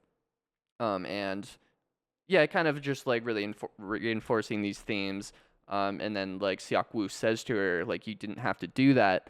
At times like this, only watch out for yourself. I actually think that it's not the pregnant lady. Oh. It's what happens is Jong Gil Oh, you're goes right, to you're sit right. down the older woman, You're right. and then the other older woman like she's like, you sit down, and then Suan gives her chair Yeah. to the other older That's right, woman. because then the older ladies are like, oh, like if only everyone could have like, or the youth could have that kind of yeah, etiquette. and she gives her candy. yeah, which is very cute. And yeah, so he tells her like, watch out for yourself. And this scene I thought was just like no tonal issues here. Like I think this is just like so brilliantly delivered of Suan saying, "Grandma's knees always hurt." Yeah, it was really good. Bro, that's very so painful. Like what I was talking about of just like this feeling of they couldn't be together. And Suan, this like sweet little girl feeling guilty that she didn't give her grandma enough love because her knees hurt to sit on. Like, damn, dude. Yeah, That's powerful. it was really well done. I liked that part a lot. And then over the train PA, we hear that they're going to be terminating service at Daejeon Station, Yep. and that the military will be there. Yep. Also, earlier in the scene, we've set up that his ex-wife's phone is like off or not answering. Oh yeah. Yeah, I kind of forgot about the wife by Yeah. the end of the movie. Do you think she's dead? I mean, they talked to her, I think, a couple of times. I think they talked to her on the phone later on. Do they? I can't And remember. I think there is like a slight implication that she might be alive at one point, and then I think maybe that you don't know at the end. I'm not sure. I can't remember. I think I might have it in my notes. Yeah, I hope she survives because I feel like that kind of paints the happier ending for Suan. Yeah, for sure. I mean, I'm sure Seong Kyung will have a great time raising, you know, Suan and Their new baby. their new baby, you know? Yeah, this is where you... Sleepy, their baby Sleepy. Yeah, I thought that was super cute, yeah. Well, yeah, this is where you get that conversation between Suan and Songhwa and Sung Kyung. Very... He's a fund manager. He's a bloodsucker. Yeah, and he says that in front of Suan, and Sung Kyung like kind of scolds him for that. I was like, it's what everyone's thinking, dude. Yeah, this whole conversation is so funny, and I love the moment where she feels her belly, and just the cute little like when she feels the kick, and she like gets surprised, and like the delight Sung Kyung shows on her face from Suan's like surprise is just so fucking cute. And I think Sanghwa says, "I made that." Yeah, It is such a funny like man thing to be like, "Yeah, I made that," you know. Yeah, So the wife clearly having to like deal with the struggle of actually carrying the child. He's like, "Yep, I did that." And she's just like so like disgusted Yeah. by him. I love that moment too. And Xiak Wu is calling. He says, I think calling lemmings. I think I had in my notes because I think it came up at some point. Oh yeah. I think we get his name Min. I think is his name or something. I believe something like that. Yeah. Uh, And he's asking if it's true if the military is in Daejeon. yeah, and he tells him it's quarantined. Don't go to the main square. Go to east. Yeah, and his name. I do have his name here because he says, "Help me out, Min." And we get the crazy man, homeless guy, is like mumbling off in the corner, and I Yeah. love how that comes back around, that he's there for that conversation. Like, Yeah. just that's what I mean with him being a wild card, where it's like you don't suspect anything of him or that he's going to play into much because he's so No, but out he's of it. noticing. But he's listening Yeah. and he's focused in. I love that. Yeah. He knows that the guy has some sort of outside information. Yeah. Because I don't think he can actually hear what he's saying over the phone. Yeah. Like what is being said to him, but he Yeah. just knows I should follow him because this guy's got an in. Yeah, exactly. Good stuff. And we have the wide shot of the train station. Yeah, This is very totally empty. tense music. Abandoned. Yeah. Yeah, good music. I haven't called it out. I did look up the composer's name. Give me 1 second here. Jang Young-gyu. Good score. It's utilized a lot. Like, it's dramatic and epic, and like it didn't blow my mind, but it was very effective throughout the movie. Do you want to know something wild I just saw for trivia? So Ma Dong-seok, who plays Sang-hwa, he used to be the actor who plays Seok Woo's personal trainer. Oh, interesting. Yeah. Wow, that's cool. Isn't that fucking funny? Yeah, wow. Yeah. Oh, and by the way, the actor who plays Seok Woo, Gong Yu. Gong Yu. Yeah, very good. Yeah, it was great. Like, I noticed him immediately when he's in Squid Games. He's very good there. Just a great actor. I haven't seen that one. I heard the people talk about it. So the doors to the train slowly open. See, it's empty. We see the guy in the suit from earlier. He steps out, and everyone starts getting off the train, and we see all the people we've come to sort of know, Suwon, Seok Woo. We see Sang-hwa with his wife, Seong Kyung, and all the baseball team people. They have all their, like, bloody bats on them, too. Yeah, this is I remember having this thought the first time I watched this movie, and then I have it again here because I had forgotten that this doesn't happen. And I'm like, how do you not set up a great moment where you have all these guys with their baseball bats, like, in a line taking on the zombies? Like, they don't, I feel like they set up this great moment that would be in this movie, and then they just never really utilize the baseball team in a great way. Yeah. I mean, I think there's a part where you see them just collectively kicking ass. Do you? Yeah, I remember somewhere in my mind watching them sort of beat the shit out of some zombies. I was just waiting for the moment where they're like, all right, like, batter up, everyone, and they all turn around and get ready to take on the zombies. Yeah, batter up. We want a pitcher, not a belly itcher. There's this cool part, though, where as they're walking, they walk past the train car just, like, full of zombies. Yeah. And I think the business guy, he's talking to someone, and we find out he's the COO of Stallion Express. Yeah. And he's like, Daejeon is fully quarantined. Let's just go to fucking Busan. Yeah. And the conductor is like, no. He does kind of convince them, but he says we have to take the yeah. others. Yeah. Yes. Yeah, no, because, and he's saying that they need to uncouple the zombies, Yeah. And he says we can't do Yeah, that we here. can't do that here. And Which yeah, is you're good. right. He's like, if we're going to go, we got to go get the others. Yeah. Which is so interesting how quickly this happens, because I love, it's a showing of how long it takes for, like, information to, like, sort of spread. Yeah. The way that they all start, like, filing out. They decide here, actually, we're going to go to Busan. And then how long it takes to get everyone to come back on the train. Yeah, that's fun. Yeah, because moving masses of people like that, I Yeah. mean. Well, this whole sequence is just, like, really well done. Just, like, the slow tension of, like, Yeah. oh, we're somewhere safe, kind of, Yeah. maybe, to, oh, no, we are not safe. All the restricted area Yeah, signs, you yeah. know. And they're all being herded by the signs to go specific ways, you know. Yeah, and then Seok Woo Cuts through. Yeah, he separates the crazy guy, homeless guy, follows him. We also have the daughter Suwon saying we have to tell everyone else, you know, and she wanted to, like, kind of turn back, but Seok Woo stops her. you Yeah, know?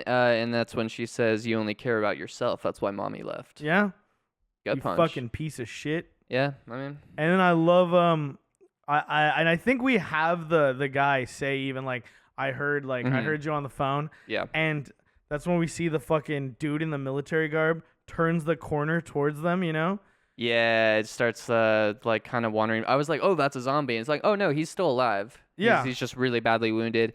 And I love that we as the rest of the crowd gets closer to leaving the station, there's just more and more signs that like, oh, this is really bad. You start seeing like police gear like covered in blood and Yeah. stuff. And it's like, Yeah. I think when I see that, I'm like, we should go back to the train. They're coming down an escalator too. Is that when they see the shield? Yeah, and they're stuff? coming Yeah. down the escalator towards like the Yeah. military, and they see that they're all fucking zombies. Well, and the way it's revealed too, where you just see their Yeah. legs at first, cause Yeah. just like the angle of it, and then it's just like, okay, the army's here, and then it's like, oh nope, just Army of zombies. army of zombies. Yeah, that's good stuff. And again, it's cool that it's an escalator because it is like funneling them straight into it, right? Yeah. Like they're not like stairs, and and then Sanghua grabs Seong Kyung and like jumps over like the like railing of the escalator to run back up the stairs. Yeah, which is great. Yeah, It is great. The way he. And it is cool the way that they break up this scene of like Seok Woo and like the strange dude who got on the train and Suan with this like sort of scene, because then we cut back and we see the military guy is injured and he's suddenly like attacked by zombies. Yeah. You know? And then it's just again back into chaos. And I do have to say, there's the slow motion shot of Seok Woo turning around to go save his daughter, who's like slowly being attacked by a zombie. Yeah. And then Sanghua comes in a fucking frame to elbow the zombie away and fucking save Suan. Yeah. What a hero. Fucking sick. And I like this slow motion. Yeah. Don't give me none of that low frame rate bullshit. Give me a nice high for nice juicy. Yeah, it's a good frame point. rate. Yeah, the slow motion doesn't stand out. When I go to the deli, I don't want no low frame rate. I want a sandwich with low frame rate. You know what I mean? Yeah, I mean, I think that was mostly ineligible, but yeah. I don't think so. Okay, well, we'll see. We'll see on the tape. You mean like you couldn't understand what I said? I heard the gist of I don't want no low frame rate. Go to the cafe or whatever. Well, my sandwich when I go to the deli. Deli, yeah. Yeah, it sounds like you heard me. I'm just saying, it was very mumbled and garbled, Alfredo. Yeah, we get Seok Woo. He's fighting zombies. He gets tackled. He's saved by the crazy guy, which is great. And I love that you got Song Hwa like shouting to Seok Woo like, asshole, come on.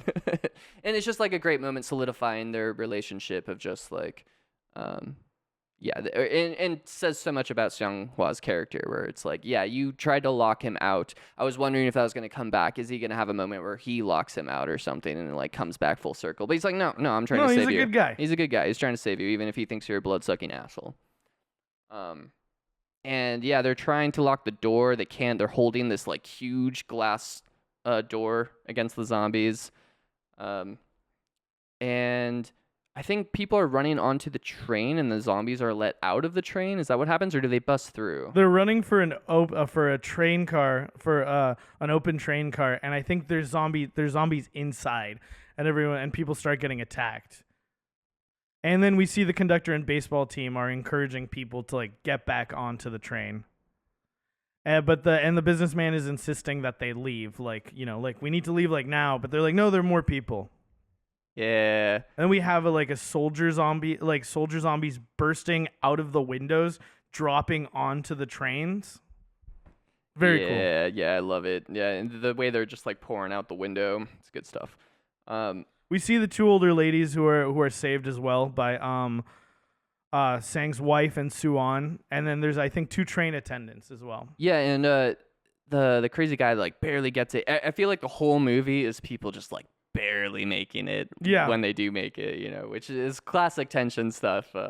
Maybe a little too often it's just like just by the nick of their, but like I don't know, that's just like I love a lot of just barely's, and I feel like when you're doing a movie in motion, like I said, you want a lot of just barely's. Yeah, so it works for me. It works for me too. Yeah, it's one of those things where if you do it so often, it becomes like you start to become aware of it as a trope, versus if it just happens like occasionally, it feels more realistic. Yeah, I also feel like there's people especially as we get more and more to the end, people getting caught. Yeah, which is good. Yeah.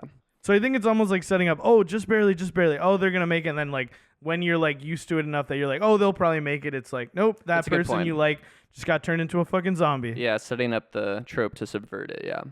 And then the fucking COO of Stallion fucking bullies an attendant into getting the conductor to start the train. Yep. Yeah. And then we see Seong and Seok and Sang are still at the doors trying to lock them.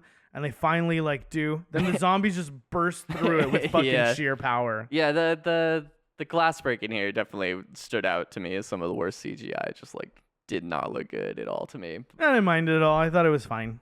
Fair. I thought it was kind of sick actually. I was like, I think because in my head I'm like, there's so many there's such a mass of bodies behind that glass that they've just like pushed like this huge mass through. Yeah, I just wish they could have figured out a way to do it practically. For sure, no. And I recognize that.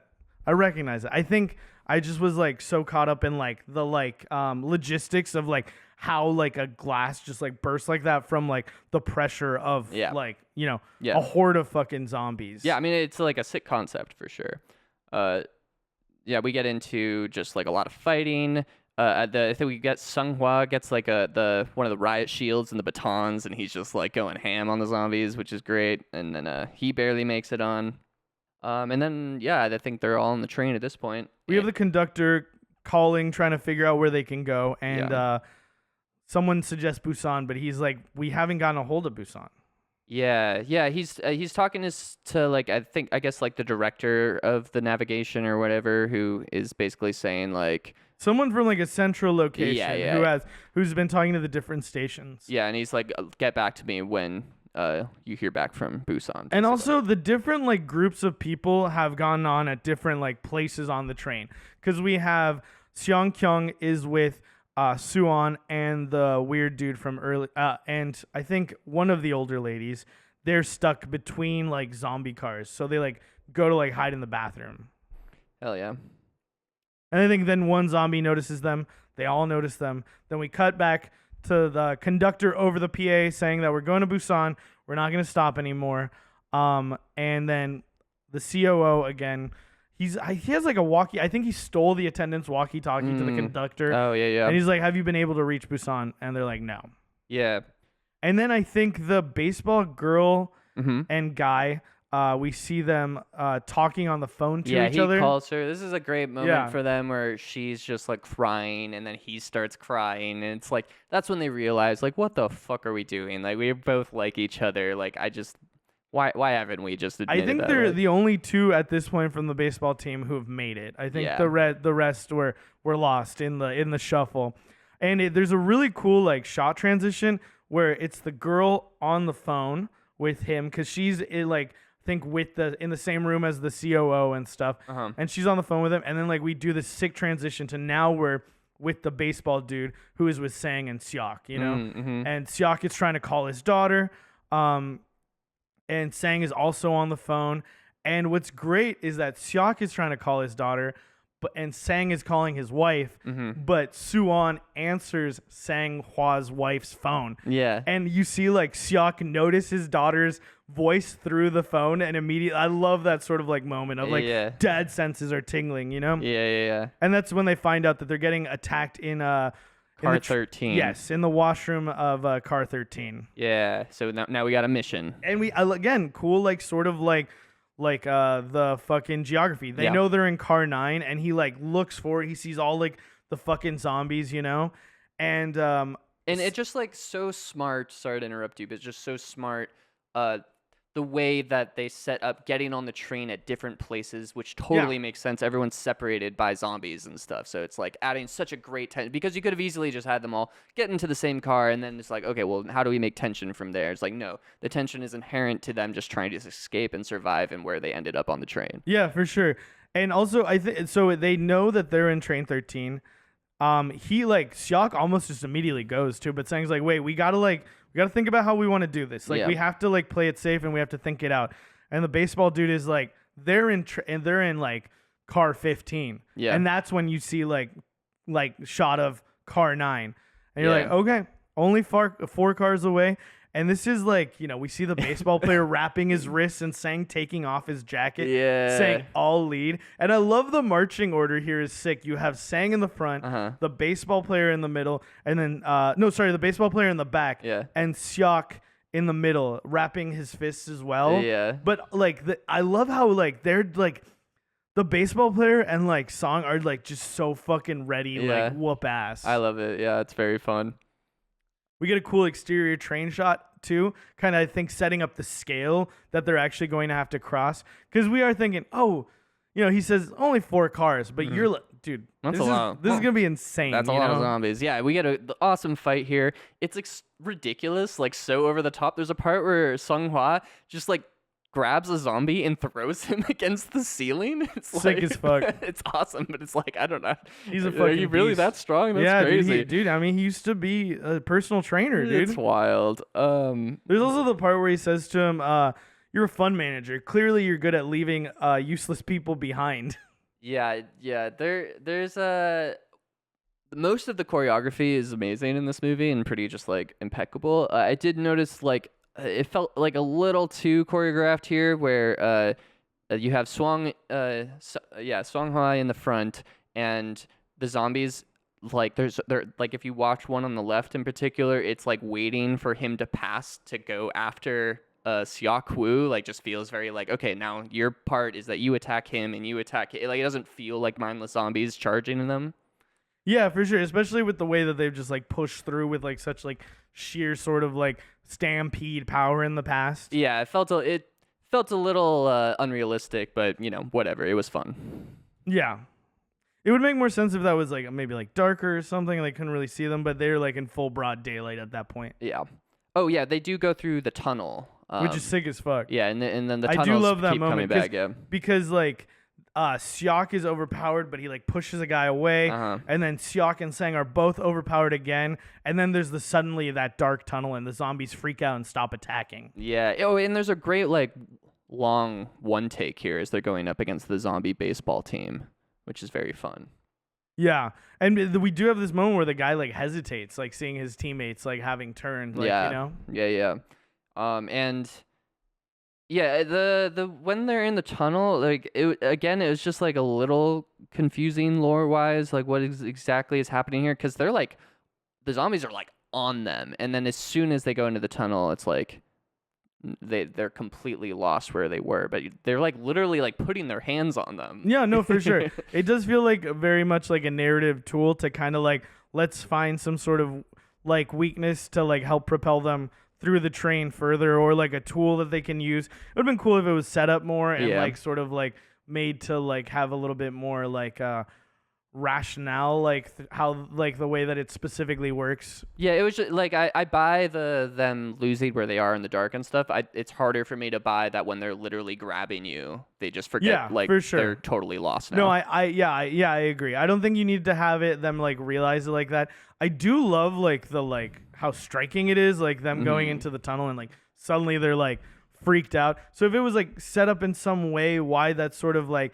works earlier, I would have really loved that, so that we can keep that really sort of like startling scene. Yeah. But otherwise, like I don't really think it's like necessary, because you could show that they can't see them in the dark some other way. Yeah. Because ultimately, I do love when they crawl over all of like the baggage area. Yes. To like that's sick, and that's like the setup for it, and that's why it kind of like give it a little bit of grace. But again, could have set that up like slightly differently. Yeah. Yeah. Small nitpick, but stood out. I would say it's fun. The level of fun does reach that to like come like head to head with the nitpick. You know? Yeah. I agree. Yeah, just like I love all the clever stuff they're doing to get around the zombies is so fun. They're sneaking into the car during the tunnel. Then they use the. I like that he's like, "Give me your phone." I'm not gonna use my phone. Give me your phone. Yeah. And then he sets the alarm and throws it. Which is funny because it is also like. I kind of get it, because he has like this connection to the outside. He has information. Yeah, true too. That will help them, right? That's a good point. What's Sang Hwa do? You know? Yeah. What's he do for work? Just be ripped and sexy. Personal trainer.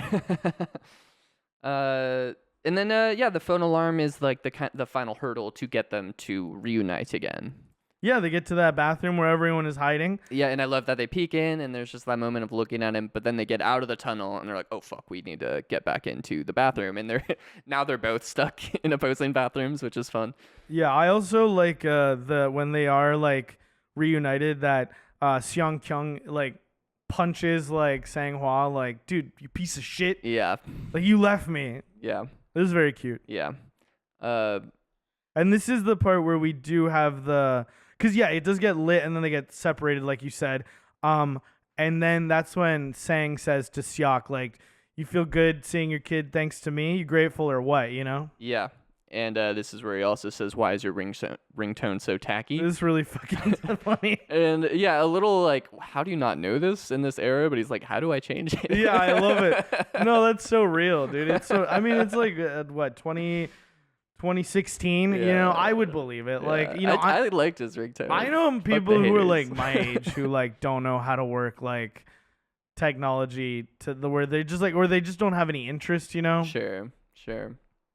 Oh, yeah, I like that we got Seok-woo here using the phone to track where the tunnels are Yeah. going to be. That stuff is super cool because now you're like, okay, this is going to take this amount of time. Yeah. We have 2 minutes, I believe he says, to like get through, It's which is just, we love timers. if they miss yeah. one, if they miss one, they have another one in 2 miles.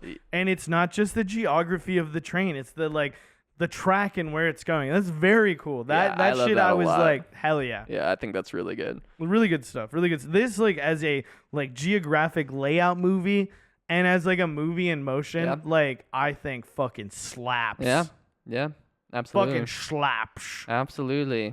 And you know, it's rubbing up against a trap movie, although, you know, they're kind of all over the place, but Yeah. Well, like I think one of the things we said is a lot of times these movies in motion are kind of Yeah, like trap movies. yeah, absolutely. We see that the girl from the baseball team, she gets a text. She mentions that there's more people who are like heading over now from like lower in the train, and this is where the COO is like, how do we know they're not infected? You know, Yeah. like and everyone else is sort of like quiet, and the girl is like, tell me that they'll be let in, and no one says anything. Yeah, absolutely. And right before this, we do get like a nice little moment between Sung-hwa and Seok-woo where Sung-hwa is basically like, you think he's about to lay into him. He's like, I bet you'd never play with her. And Yeah. I'm like, oh, he's about to like give him shit for being a shit father. But then it flips it and he's like, I get it, man. You work hard. Like, you know, Dads get all the shit. your dads get all the shit, no Yeah. praise. Yeah, and I was like, that's in a movie so much about like him being a shit father. I Yeah. appreciated that No, moment. it was a good moment. I also love. I think at the end of it, he says, "Did I sound cool?" Well, they both kind of like look at him dumbfounded. He's like, what? Yeah, did I sound cool? Yeah, I love that. He's like, oh, did I say something dope? Hell yeah. But that scene that I was just talking about with the girl, like this is bringing up those things in movies in motion, the microcosm of society. Yeah. You know, and like sort of like the like eroding of trust, you know, like that like it's like all pretense, like all social practices, all politeness, that's all over, man. Like we're not gonna fucking let them on, you know? Yeah. And that's cool because you know they're trying to get there, and that like now you're like, okay, they're gonna get there, but they're not gonna get let in. Fuck. Yeah, and I like that the COO is kind of the instigator of this distrust, but like I like that the rest of the people, it's not like they're vehemently with him, but he puts enough like caution and fear into them that he they gives them become doubt. Yeah, they become complacent with they're his just views. silent. Yes, Yeah. which is like that is like I mean the Yeah. thing. Good you society know? stuff. Yeah. That's great. Yeah. At first, they came for the friggin' people in the other train In cars. cart 13, now Yeah. they're coming for cart 9. Yeah. You know, it's the classic thing. Absolutely. Yeah, and then we get this this is one of the scenes that just kind of seared into my memory from the first time seeing it is the climbing in the baggage shelves. Yeah, because they go in the tunnel, they like poke out, and you and see we know they got 2 minutes. yeah, and you see the whole restroom squad like poking out, like trying to like figure out like a route up, and then yeah, you like then it cuts to like them like crawling up on that baggage compartment. That's so sick. Yeah. I love super that fun, idea. I super love that. Very fun. cool. Yeah. It does kind of feel like he like maybe like got the idea for that in the script and then was like, okay, how do we like bring it into play? And it's like, oh, in the dark. This and They can't like see. Yeah, I could see that. Yeah, so they make it through basically, but then the crazy man draws their attention when they're leaving. he steps on a can. Yeah. And then they all just start running for it. And then this is like kind of that pivotal turn in the movie where they're locked in the car. They got the survivors on one side and the zombies on the other, and the survivors aren't letting them in because of the COO. And I don't know, maybe I never. Oh no, here we see the system. So they're running to the cart, and they've set up this awesome like cloth made lock system on the door. You know what I'm talking about? Like, yeah, it's they just like intertangled. they like use like rope or something Yeah, to like ingenuity. yeah, man. to That's like very cool. hold the door like closed. Yeah, I thought that was awesome.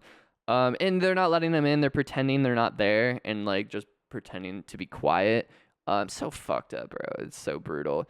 And they're holding her Yeah. and putting like their hands over her mouth so she can't call out while he's like, because we see that he tries to call her. Yeah. Then we cut to their like little lock system. We see her being held and we see her phone like ringing, and then they smash it. Yeah, he stomps on it.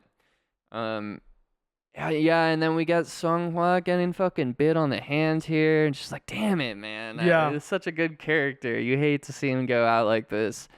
And you see Seok noticing him getting bitten. Yeah, and this is Seok Woo's kind of like, more and more he's just like, no, I'm going to stay here with you, even if I am putting my life at risk. Like the bond that formed between them was super good and super like. I'm a principled individual now. Yeah, and, I have morals. and the way it's acted is just so like he basically doesn't say anything. They're just No, like kind of like he's just like looking at him. The glances are exchanged. It's very good. Yeah, it's powerful. It's I well love done. it. Yeah. I love it. Very well done. Some subtle stuff. Yeah. Yeah. We see there's guys holding the door back as the baseball dude on the other side starts bashing through the glass. Then we see the CO, I think, step up to try to close the door between the cars to stop the baseball guy. Male attendant is holding the baseball girl back. Then we see the two older ladies like notice each other. Yeah. That's a good moment because now she's standing on the other side of just like keeping her friend like from safety. It's pretty good. I like it. I like it a lot too. And then the girl, the baseball girl, as I have her in my notes, bites the attendant's hand to get free. And I kind of love that because we've been seeing a lot of people biting people, but it's mostly zombies biting people. And I don't know what it was about that moment where I was like, that's kind of like you've been reduced like to the ferocity state. Yeah. of that to survive, to like save the people you care about. Good stuff. Yeah. It's sort of this reversal of the bite. Absolutely. Bite reversal. Yeah, we have Suan crying here, and then we get this really like mournful kind of synth that kind of just like creeps in and takes over the whole scene. So it's just like everything else is kind of fading away. And the glass is breaking, and the what's her name? The wife, Sung Kyung, is crying, approaching Sang and Seok, and like having to come to terms with her husband. Yeah, and dying. I love Sang Hua saying, "Get out of here," to Seok, "Get out of here and take care of my wife." Yeah. I love that, dude. Very fucking sick. Yeah, and he says, "I said go, jerk." Yeah. Yeah, and he says, and Seok says sorry as he goes to Sang's wife, Seong Kyung. Yeah, and they run away. And right before the glass breaks, he gives his wife the kid's name too. I can't remember what he says, but it's very, very like Sun Yun. It's one of those very sort of like, what is the word? Almost like cloyingly like sweet like sort of moments. Because earlier they couldn't decide on one. So they were just calling the baby Sleepy, which is really cute. Yeah. Good really moment. Cute nickname to call your kid Sleepy. Yeah. But yeah, it was I was like, fuck, kind of floored me. That choice to be like, I have the name. And I was like, God damn it, how could I not see that coming? Yeah, of course. And so now they're up on the trying to get in to like basically it's like coming down to we either get in the next like 10 seconds or we're all going to be eaten. This is the point where we see Sang like go berserk. Like we've seen him get like into it a lot, but this is where he starts fighting like a madman. Yeah. Not fighting for his own survival, but fighting for the survival of his child, his wife, and his new like sort of friends. Yeah. Dare And- I say family? Yeah. And This movie's about family.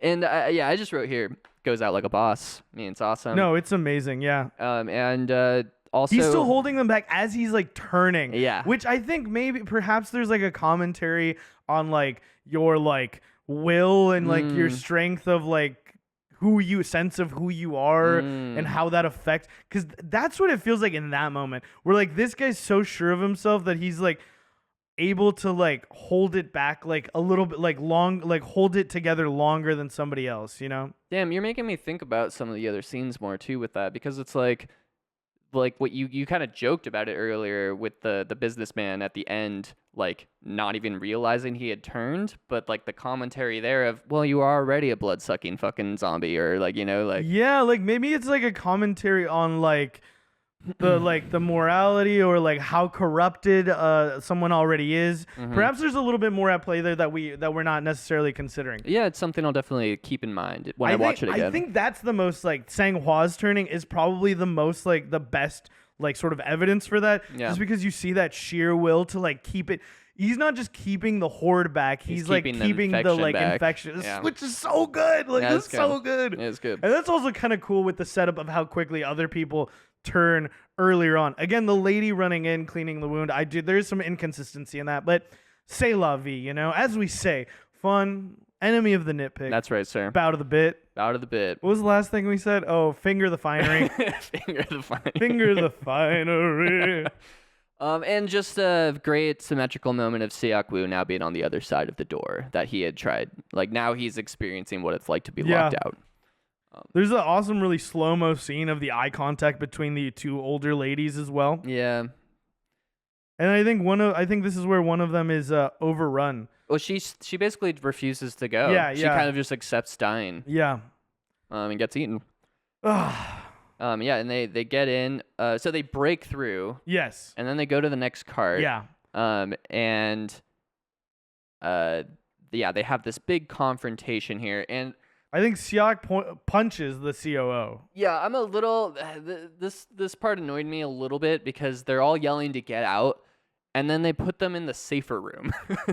They're like, "Go to the safer part of the train, you infected mongrels or whatever." It's like, bro. Yeah, because he tells him like, look at his eyes, like he's infected. Yeah. You know? Well, so yeah, it starts with Seok-woo being like, "I'm gonna fucking kill you, COO, because you just locked us out, and like people are dead because of you." And, well, he does whop, Yeah. just like give him one real quick. and the COO like flips that on him by turning the crowd against them. Yeah. Like they're infected, and like They're look like, at them. go stand in the vestibule, further up, away from the zombies. Yeah, it's so dumb. No, it is very funny, you know. And all the like everyone starts like screaming at them too. Okay, despite that like that nitpick for this scene is amazing. Yeah. Like it is like again this like the commentary is really good. yeah, the like microcosm of society where like he's turned them all and they're like all like fucking like screaming at them to get out, and they look like monsters the way that they're like get out, you know. Yeah. It's The I think fear is yeah, taken it's over. really well done, I think. Yeah, You know? I think so too. And everyone who's new who just like busted in, they are just like standing there like speechless, you know? Yeah. But yeah, they stupidly decide to stay in the cart that the zombies are now trying to get into and send off our heroes into a safer place. And they also like the girl has the option to stay or go from the baseball team. Yeah. But she just and like the guy is like, you stay with them, it'll be safer. And she's like, no, I'm going with you. Yeah. And then we get so they're all kind of like taking a moment to collect themselves in. Well, actually, sorry, I think that's wrong. I think I don't remember what group. I think they like end up with the other group. Like, do you know what I mean? Like the baseball guy and girl. I think they go with the COO group. No. No, they don't. Okay. No, because everyone except the COO and one attendant dies in this cart. Right. Because what happens next, and this part's fucking wild. I totally had forgotten this happens, and it's just like such an insane decision to make. But the other old lady who has survived sees her friend who has turned through the glass, and this is where she has like her monologue about like you were always helping others before yourself, Yeah. like basically calling her a fool. And then she just decides to open the door. Yeah, that's pretty wild. She's just like, you know what? Fuck all these people. I kind of love the idea of her being like, well, do you remember? She's the one who said earlier, like, back in the day, they just all get, like, re-educated. Right. So I think she is kind of like, I'm done with people, like, not caring and, like, being I shitty. think It's an insane choice. She was just like judge, jury, executioner. I These kind of people are love a how piece of shit. kind of love how cold-blooded she is. I think it's kind of awesome, but I'm also just like, what the fuck, What lady? a wild choice. It is also a moment that if I was in the theater, I would have like literally gone, what the fuck, out loud. Totally. It's a cool choice, wild choice, like not something I would have seen coming. No, because it's so irrational and cruel. So irrational. But that's people for you. Yeah. Yeah, I wrote here cinematic shot along cart. I think when the zombies get let in, there's it might be like slow motion or something. There's just like a really cool long shot. We see Siak and the baseball guy securing their little vestibule, and against the glass they can see the car behind them is being attacked where the survivors were. And then the music gets super dramatic and it's slow-mo of people just getting assaulted by zombies. Yeah, and I think it's one of those shots where you can tell this is a set. Where they have like the wall, like where the train wall would be is where the camera is. So it's like behind the seats and stuff. And it's just kind of slowly moving through the corridors. You're seeing all this carnage. It's awesome. And we see like a close-up of Siak like reacting, like, Very cool. We get another cool wide shot of the train coming out of the tunnel. Yep. We see the conductor's he's on the phone to Busan. There's no response. You see smoke rising up from the city. There's fires. The survivors sort of like taking it all in, watching. Seong Kyung is like mourning the loss of Sang-hwa, and we do see Siak like covered in bloodstains with his daughter. Like, and this moment was kind of cute. It's your birthday. I'll take you to mom no matter what. Well, so he holds her hand here, right? And this is the first time I think we've seen him touch her. Like, this is the first time we've seen like. Well, her hand, because he's like scooped her up. Yeah, he scooped her up. He's kind of like held her, but like this felt like, I don't know. There's something about this like intimate kind of. It's not a protective thing. It's like a connecting. Yeah, a comforting moment. Yeah, this is the first time I think we see him like be more tender with her in that way. Yeah, and this is where Suwon says that she practiced the song just for him, and that's why she couldn't sing it because she didn't see him. Yeah, which is really, really very like. Man, it was just like, it fucked me up. I was like, God, that's so dumb and so like yeah, that's where corny, I was at. but I was like, this is so sappy. Fuck, man. It's so sappy, but like it is like I wrote a big frowny face next to that note, or it's just like, oh man, it works. That's so sad. When you have a kid say it, it's just like, yeah, that works. And then after, it's just like, will you stay with me? And it's like, bro.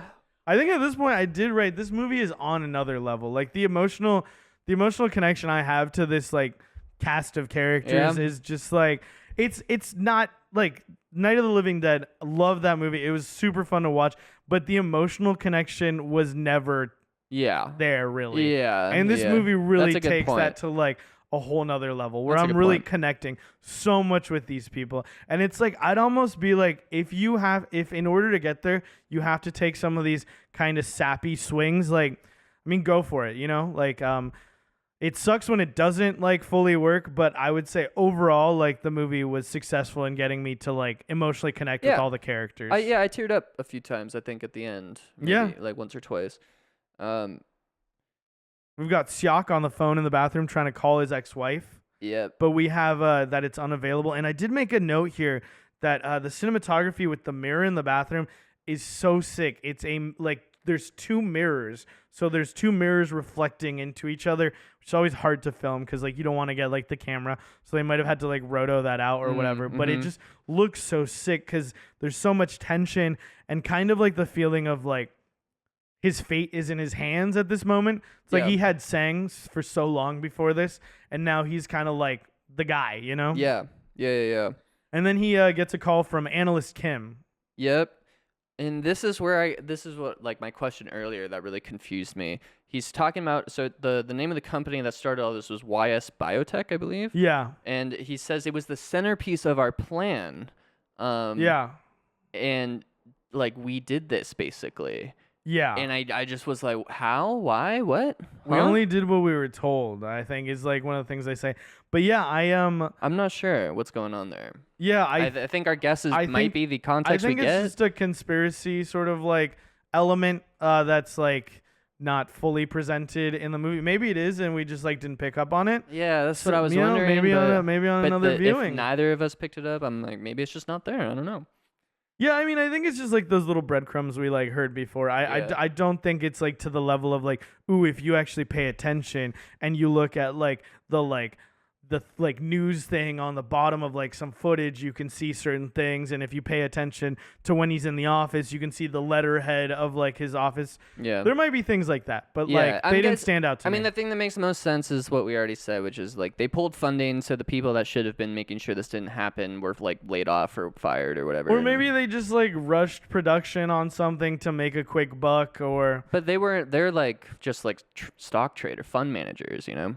yeah, but maybe they have that sort of influence. They have that sort of pull. They're Yeah. bloodsuckers, you know? Yeah. Maybe if you threaten like, you know, like the funding's not going to be there Q3, we need this released by like X quarter or whatever, you know? Who knows? Yeah. Who knows? I don't know. I'm not a finance guy. I don't know that shit. Yeah, and he sets up on this call that Busan's defense was able to hold up.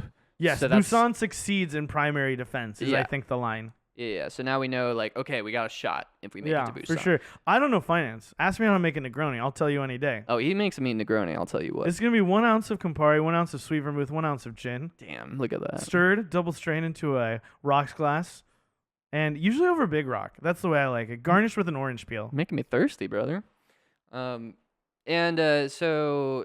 this is kind of like almost the full transformation here, I think, of Seok Woo's character, where he says like Kim is blaming himself, and he says it's not your fault. Yeah. But the subtext of that is it's my fault. Yeah. And he goes, and like a little heavy-handed, but like I still like the imagery of it, where he goes to wash the blood off his hands. Yeah. And he just starts like breaking down. He's also wiping blood off his face. Yeah.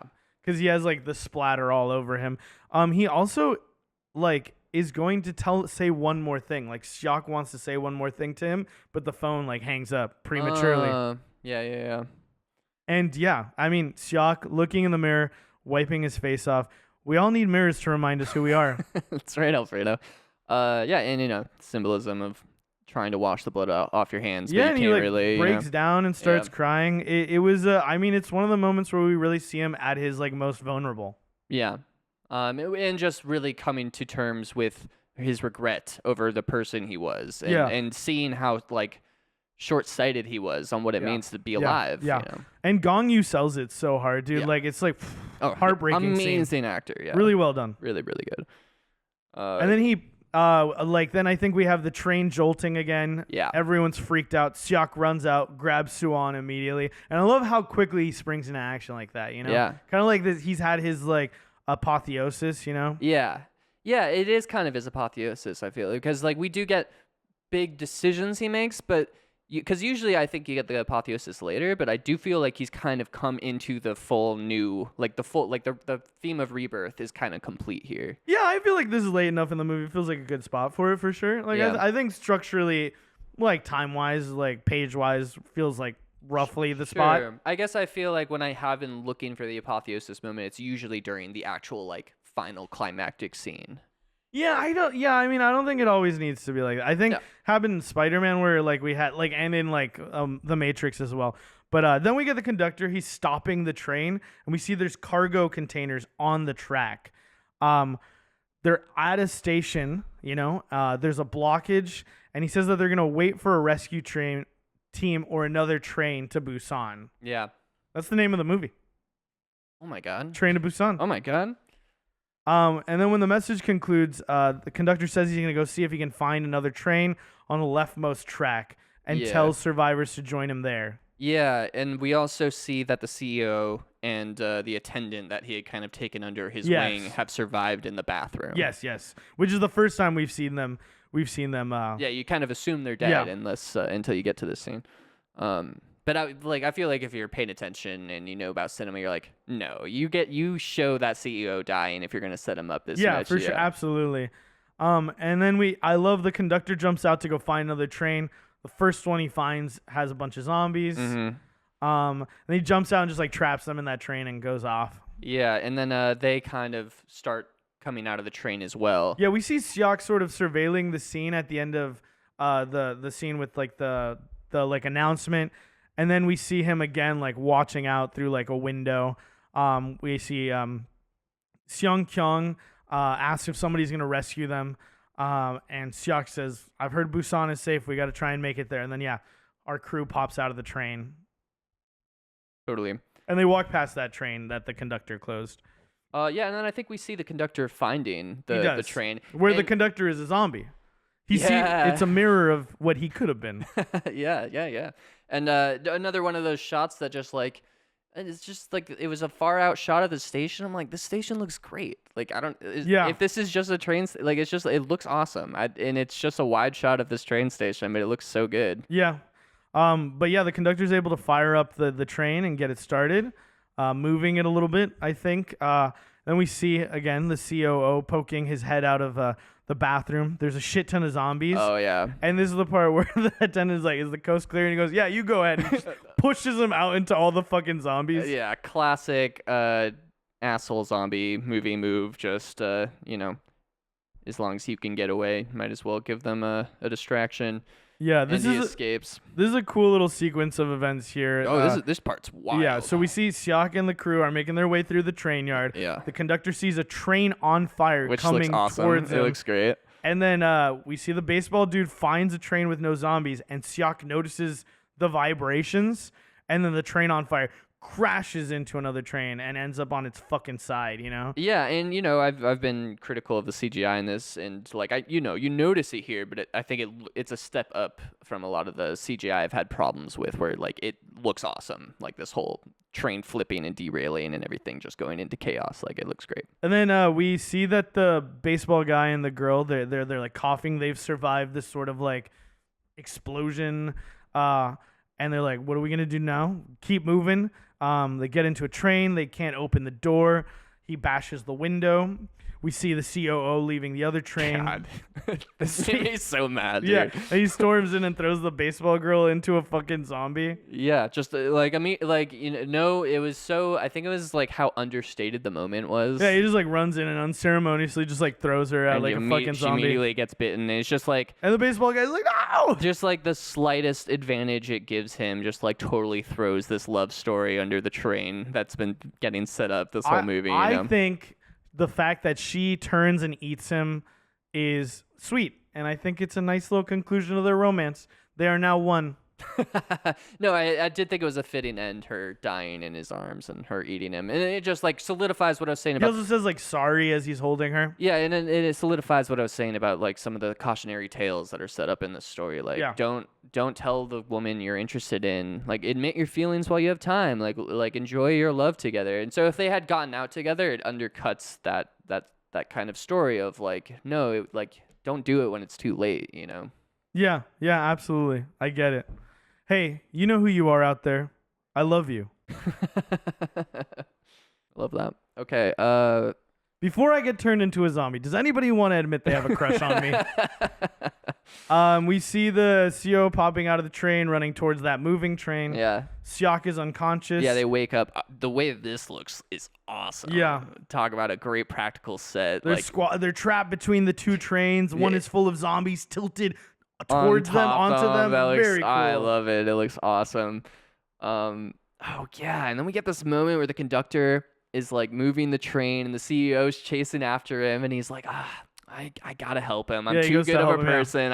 I'll do this. And then the way the CEO just immediately throws him to the wolves. Just yeah. They both get overrun, and like the CEO is able to make it out, and like the Yeah. conductor gets fucking eaten. It's just like, God damn it, dude, the CEO. Yeah, I don't know if we ever get his name. We might at some point, but yeah, I don't know. I just kept calling him COO. Me too.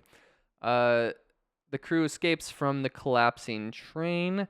Yeah, but something falls, and suddenly see that Suwon gets like trapped. And then the Yeah. glass breaks from the windows, and the zombies just start like pouring in. Yeah, and then the crazy guy fights the good fight, man. He's just like, nah, I'm making sure this little girl gets out of here, and the pregnant lady. Because I think Seok is able to make it out first. Yes, he kind of crawls through. He wants to check if the coast is clear, but then the train shifts and he loses that spot. And then Seong Kyung and Suwon are both able to make it out. and the three of them, including Seok-woo, are running towards the one moving train car, being followed by a horde of fucking zombies. Yes, this part's fucking wild. You got these zombies leaping onto the back of the train, and then they all just keep grabbing onto each other until you have this wild chain of zombies Very just cool. holding onto the train. It's very so cool. fun. I dig it, dude. It's really fun. Yeah. Silly, and but fun. We do have Seok Suwon and Seong Kyung all making it onto that one moving train car. Yes. And yeah, the all the zombies clasping off, and I love Seok is trying to like He's just kick them stomping, off, you know, which like ends up kind of working. Like he they- knocks the hand off, and that's enough for them they all to kind of fall like away. lose their grip. It takes so much effort, but then there's like suddenly like falls away, you know. Yeah, very cool. It's just like so creative, And we get it's just like that's what I want in a fucking zombie train movie. Like that's awesome. Yeah, for sure. I want those interactions. Yeah. Like the train stacked on top of each other. I would never guess that, but that's fucking dope. Yeah. And then we do have a cool shot of like the three of them on the train. Yeah. Really fucking sick shot. And then Seok is carefully checking the front to see if there's any zombies. And of course, it's The COO. yeah. He comes out and he's a fucking zombie, kind of. Yeah, he starts talking, and I'm just like so like this is so out of like what. Yes. This is probably the moment that took me the most out of the movie, where I'm thinking about like the other flaws in the movie, kind of like coming together here. I'm like, this feels so sappy and like out of place with the rest of the rules that have been set up.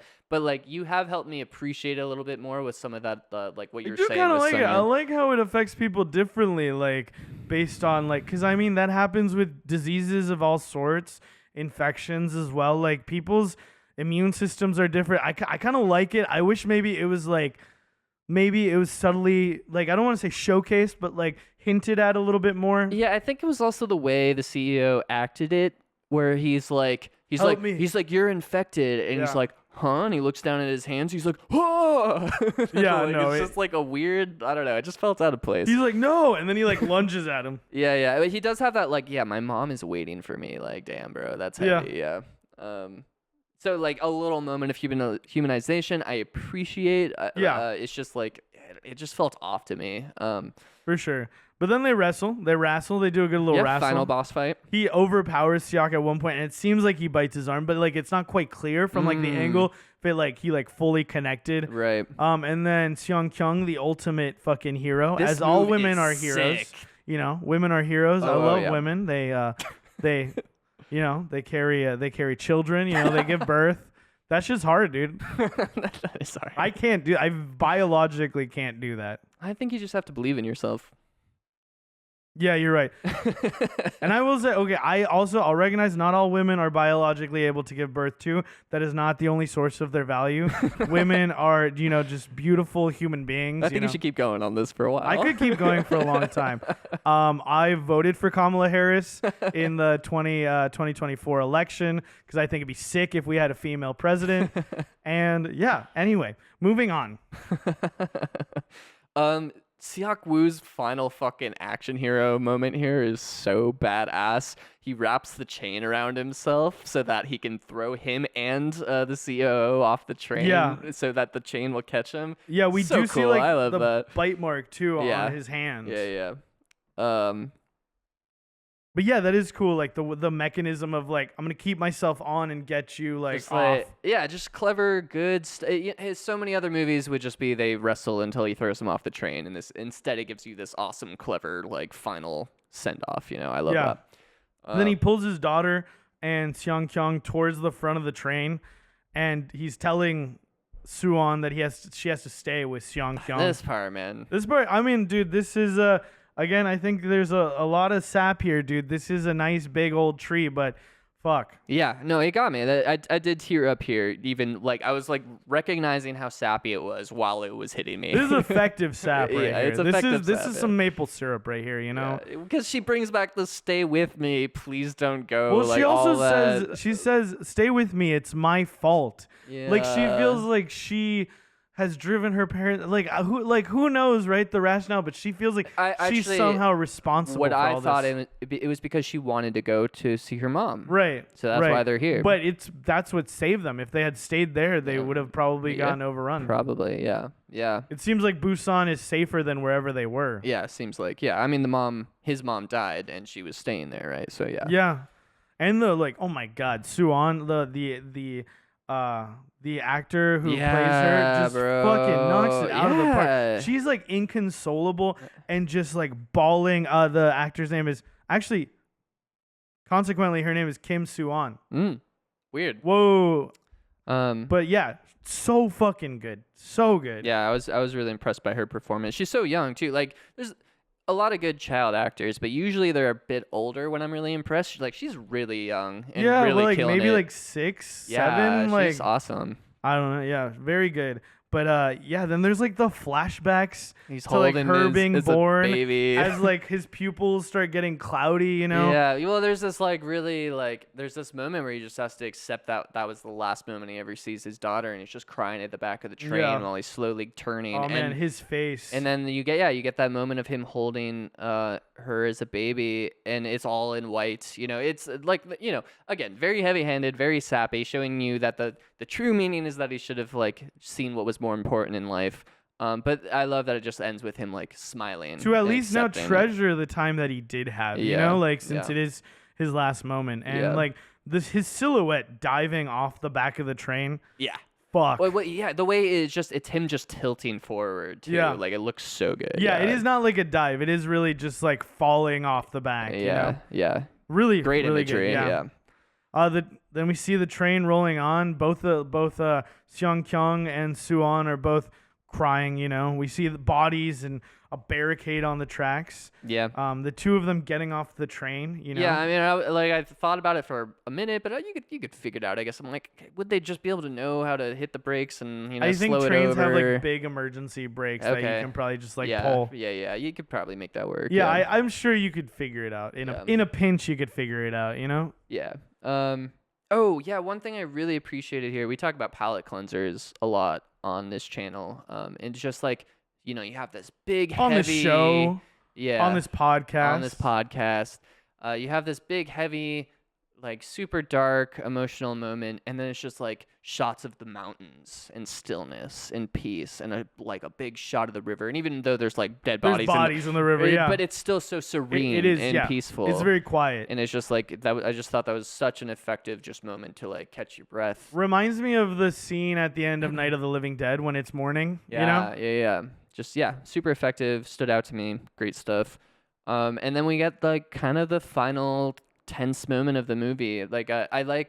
I'm a big fan of having a climax and then kind of a less climactic but still very tense kind of moment. Yeah, no, the whole part, because they walk into this tunnel the pure darkness, and then we see the military sniper and the spotter we're on their POV, especially after Night of the Living Dead. Yeah, with how that ends. Yeah, I was fuck, they're gonna fucking kill them. Are you serious? Because they're two bogeys in the tunnel, one woman, one child. And check for infection. Unable to verify, and the guy says kill them. Yeah. And he stopped, and there's so much tension, but the dude stops himself. And then this is where we hear Suan singing. Yeah, I don't think he stopped himself. I think he was just kind of preparing to take the shot, and he's kind of hesitating, but he's still gonna do it. You see his finger tightening around the trigger, but then he hears her singing. Yeah, I guess he hesitates he hesitates stops himself just long enough, in that moment. And then you hear the singing, and then we get the survivors are approaching.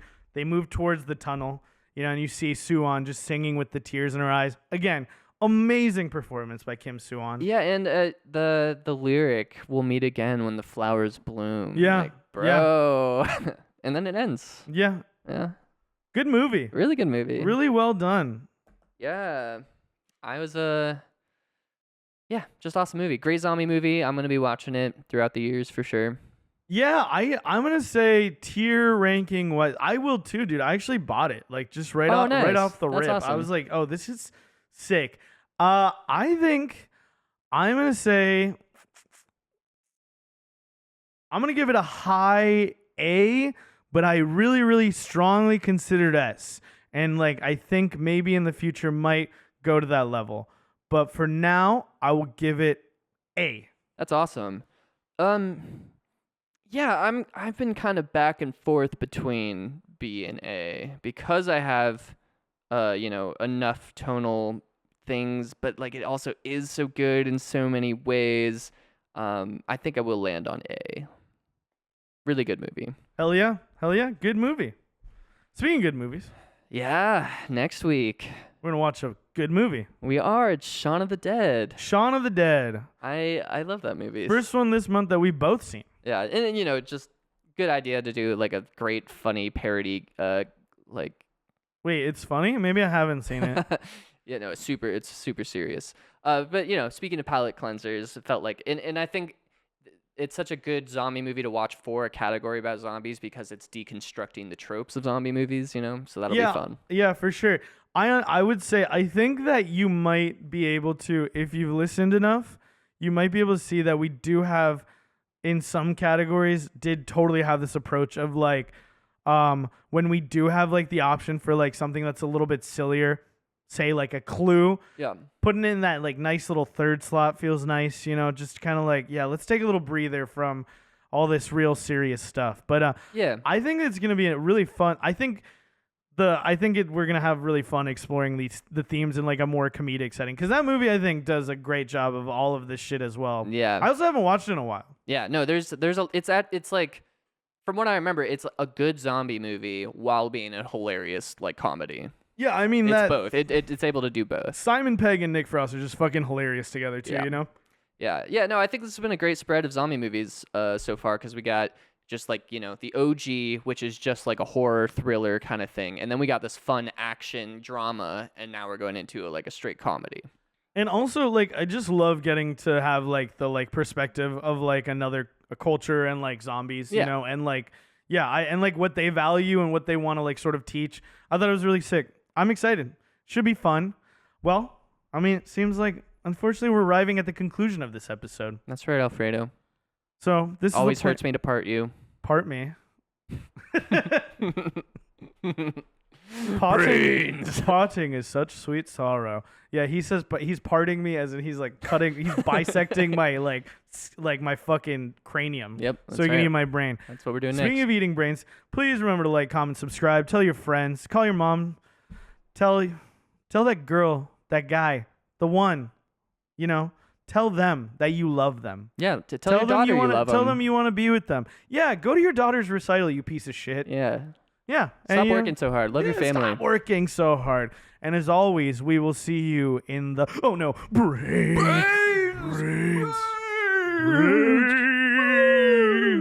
This has been an episode of Spooky Cinema Forecast. Brains.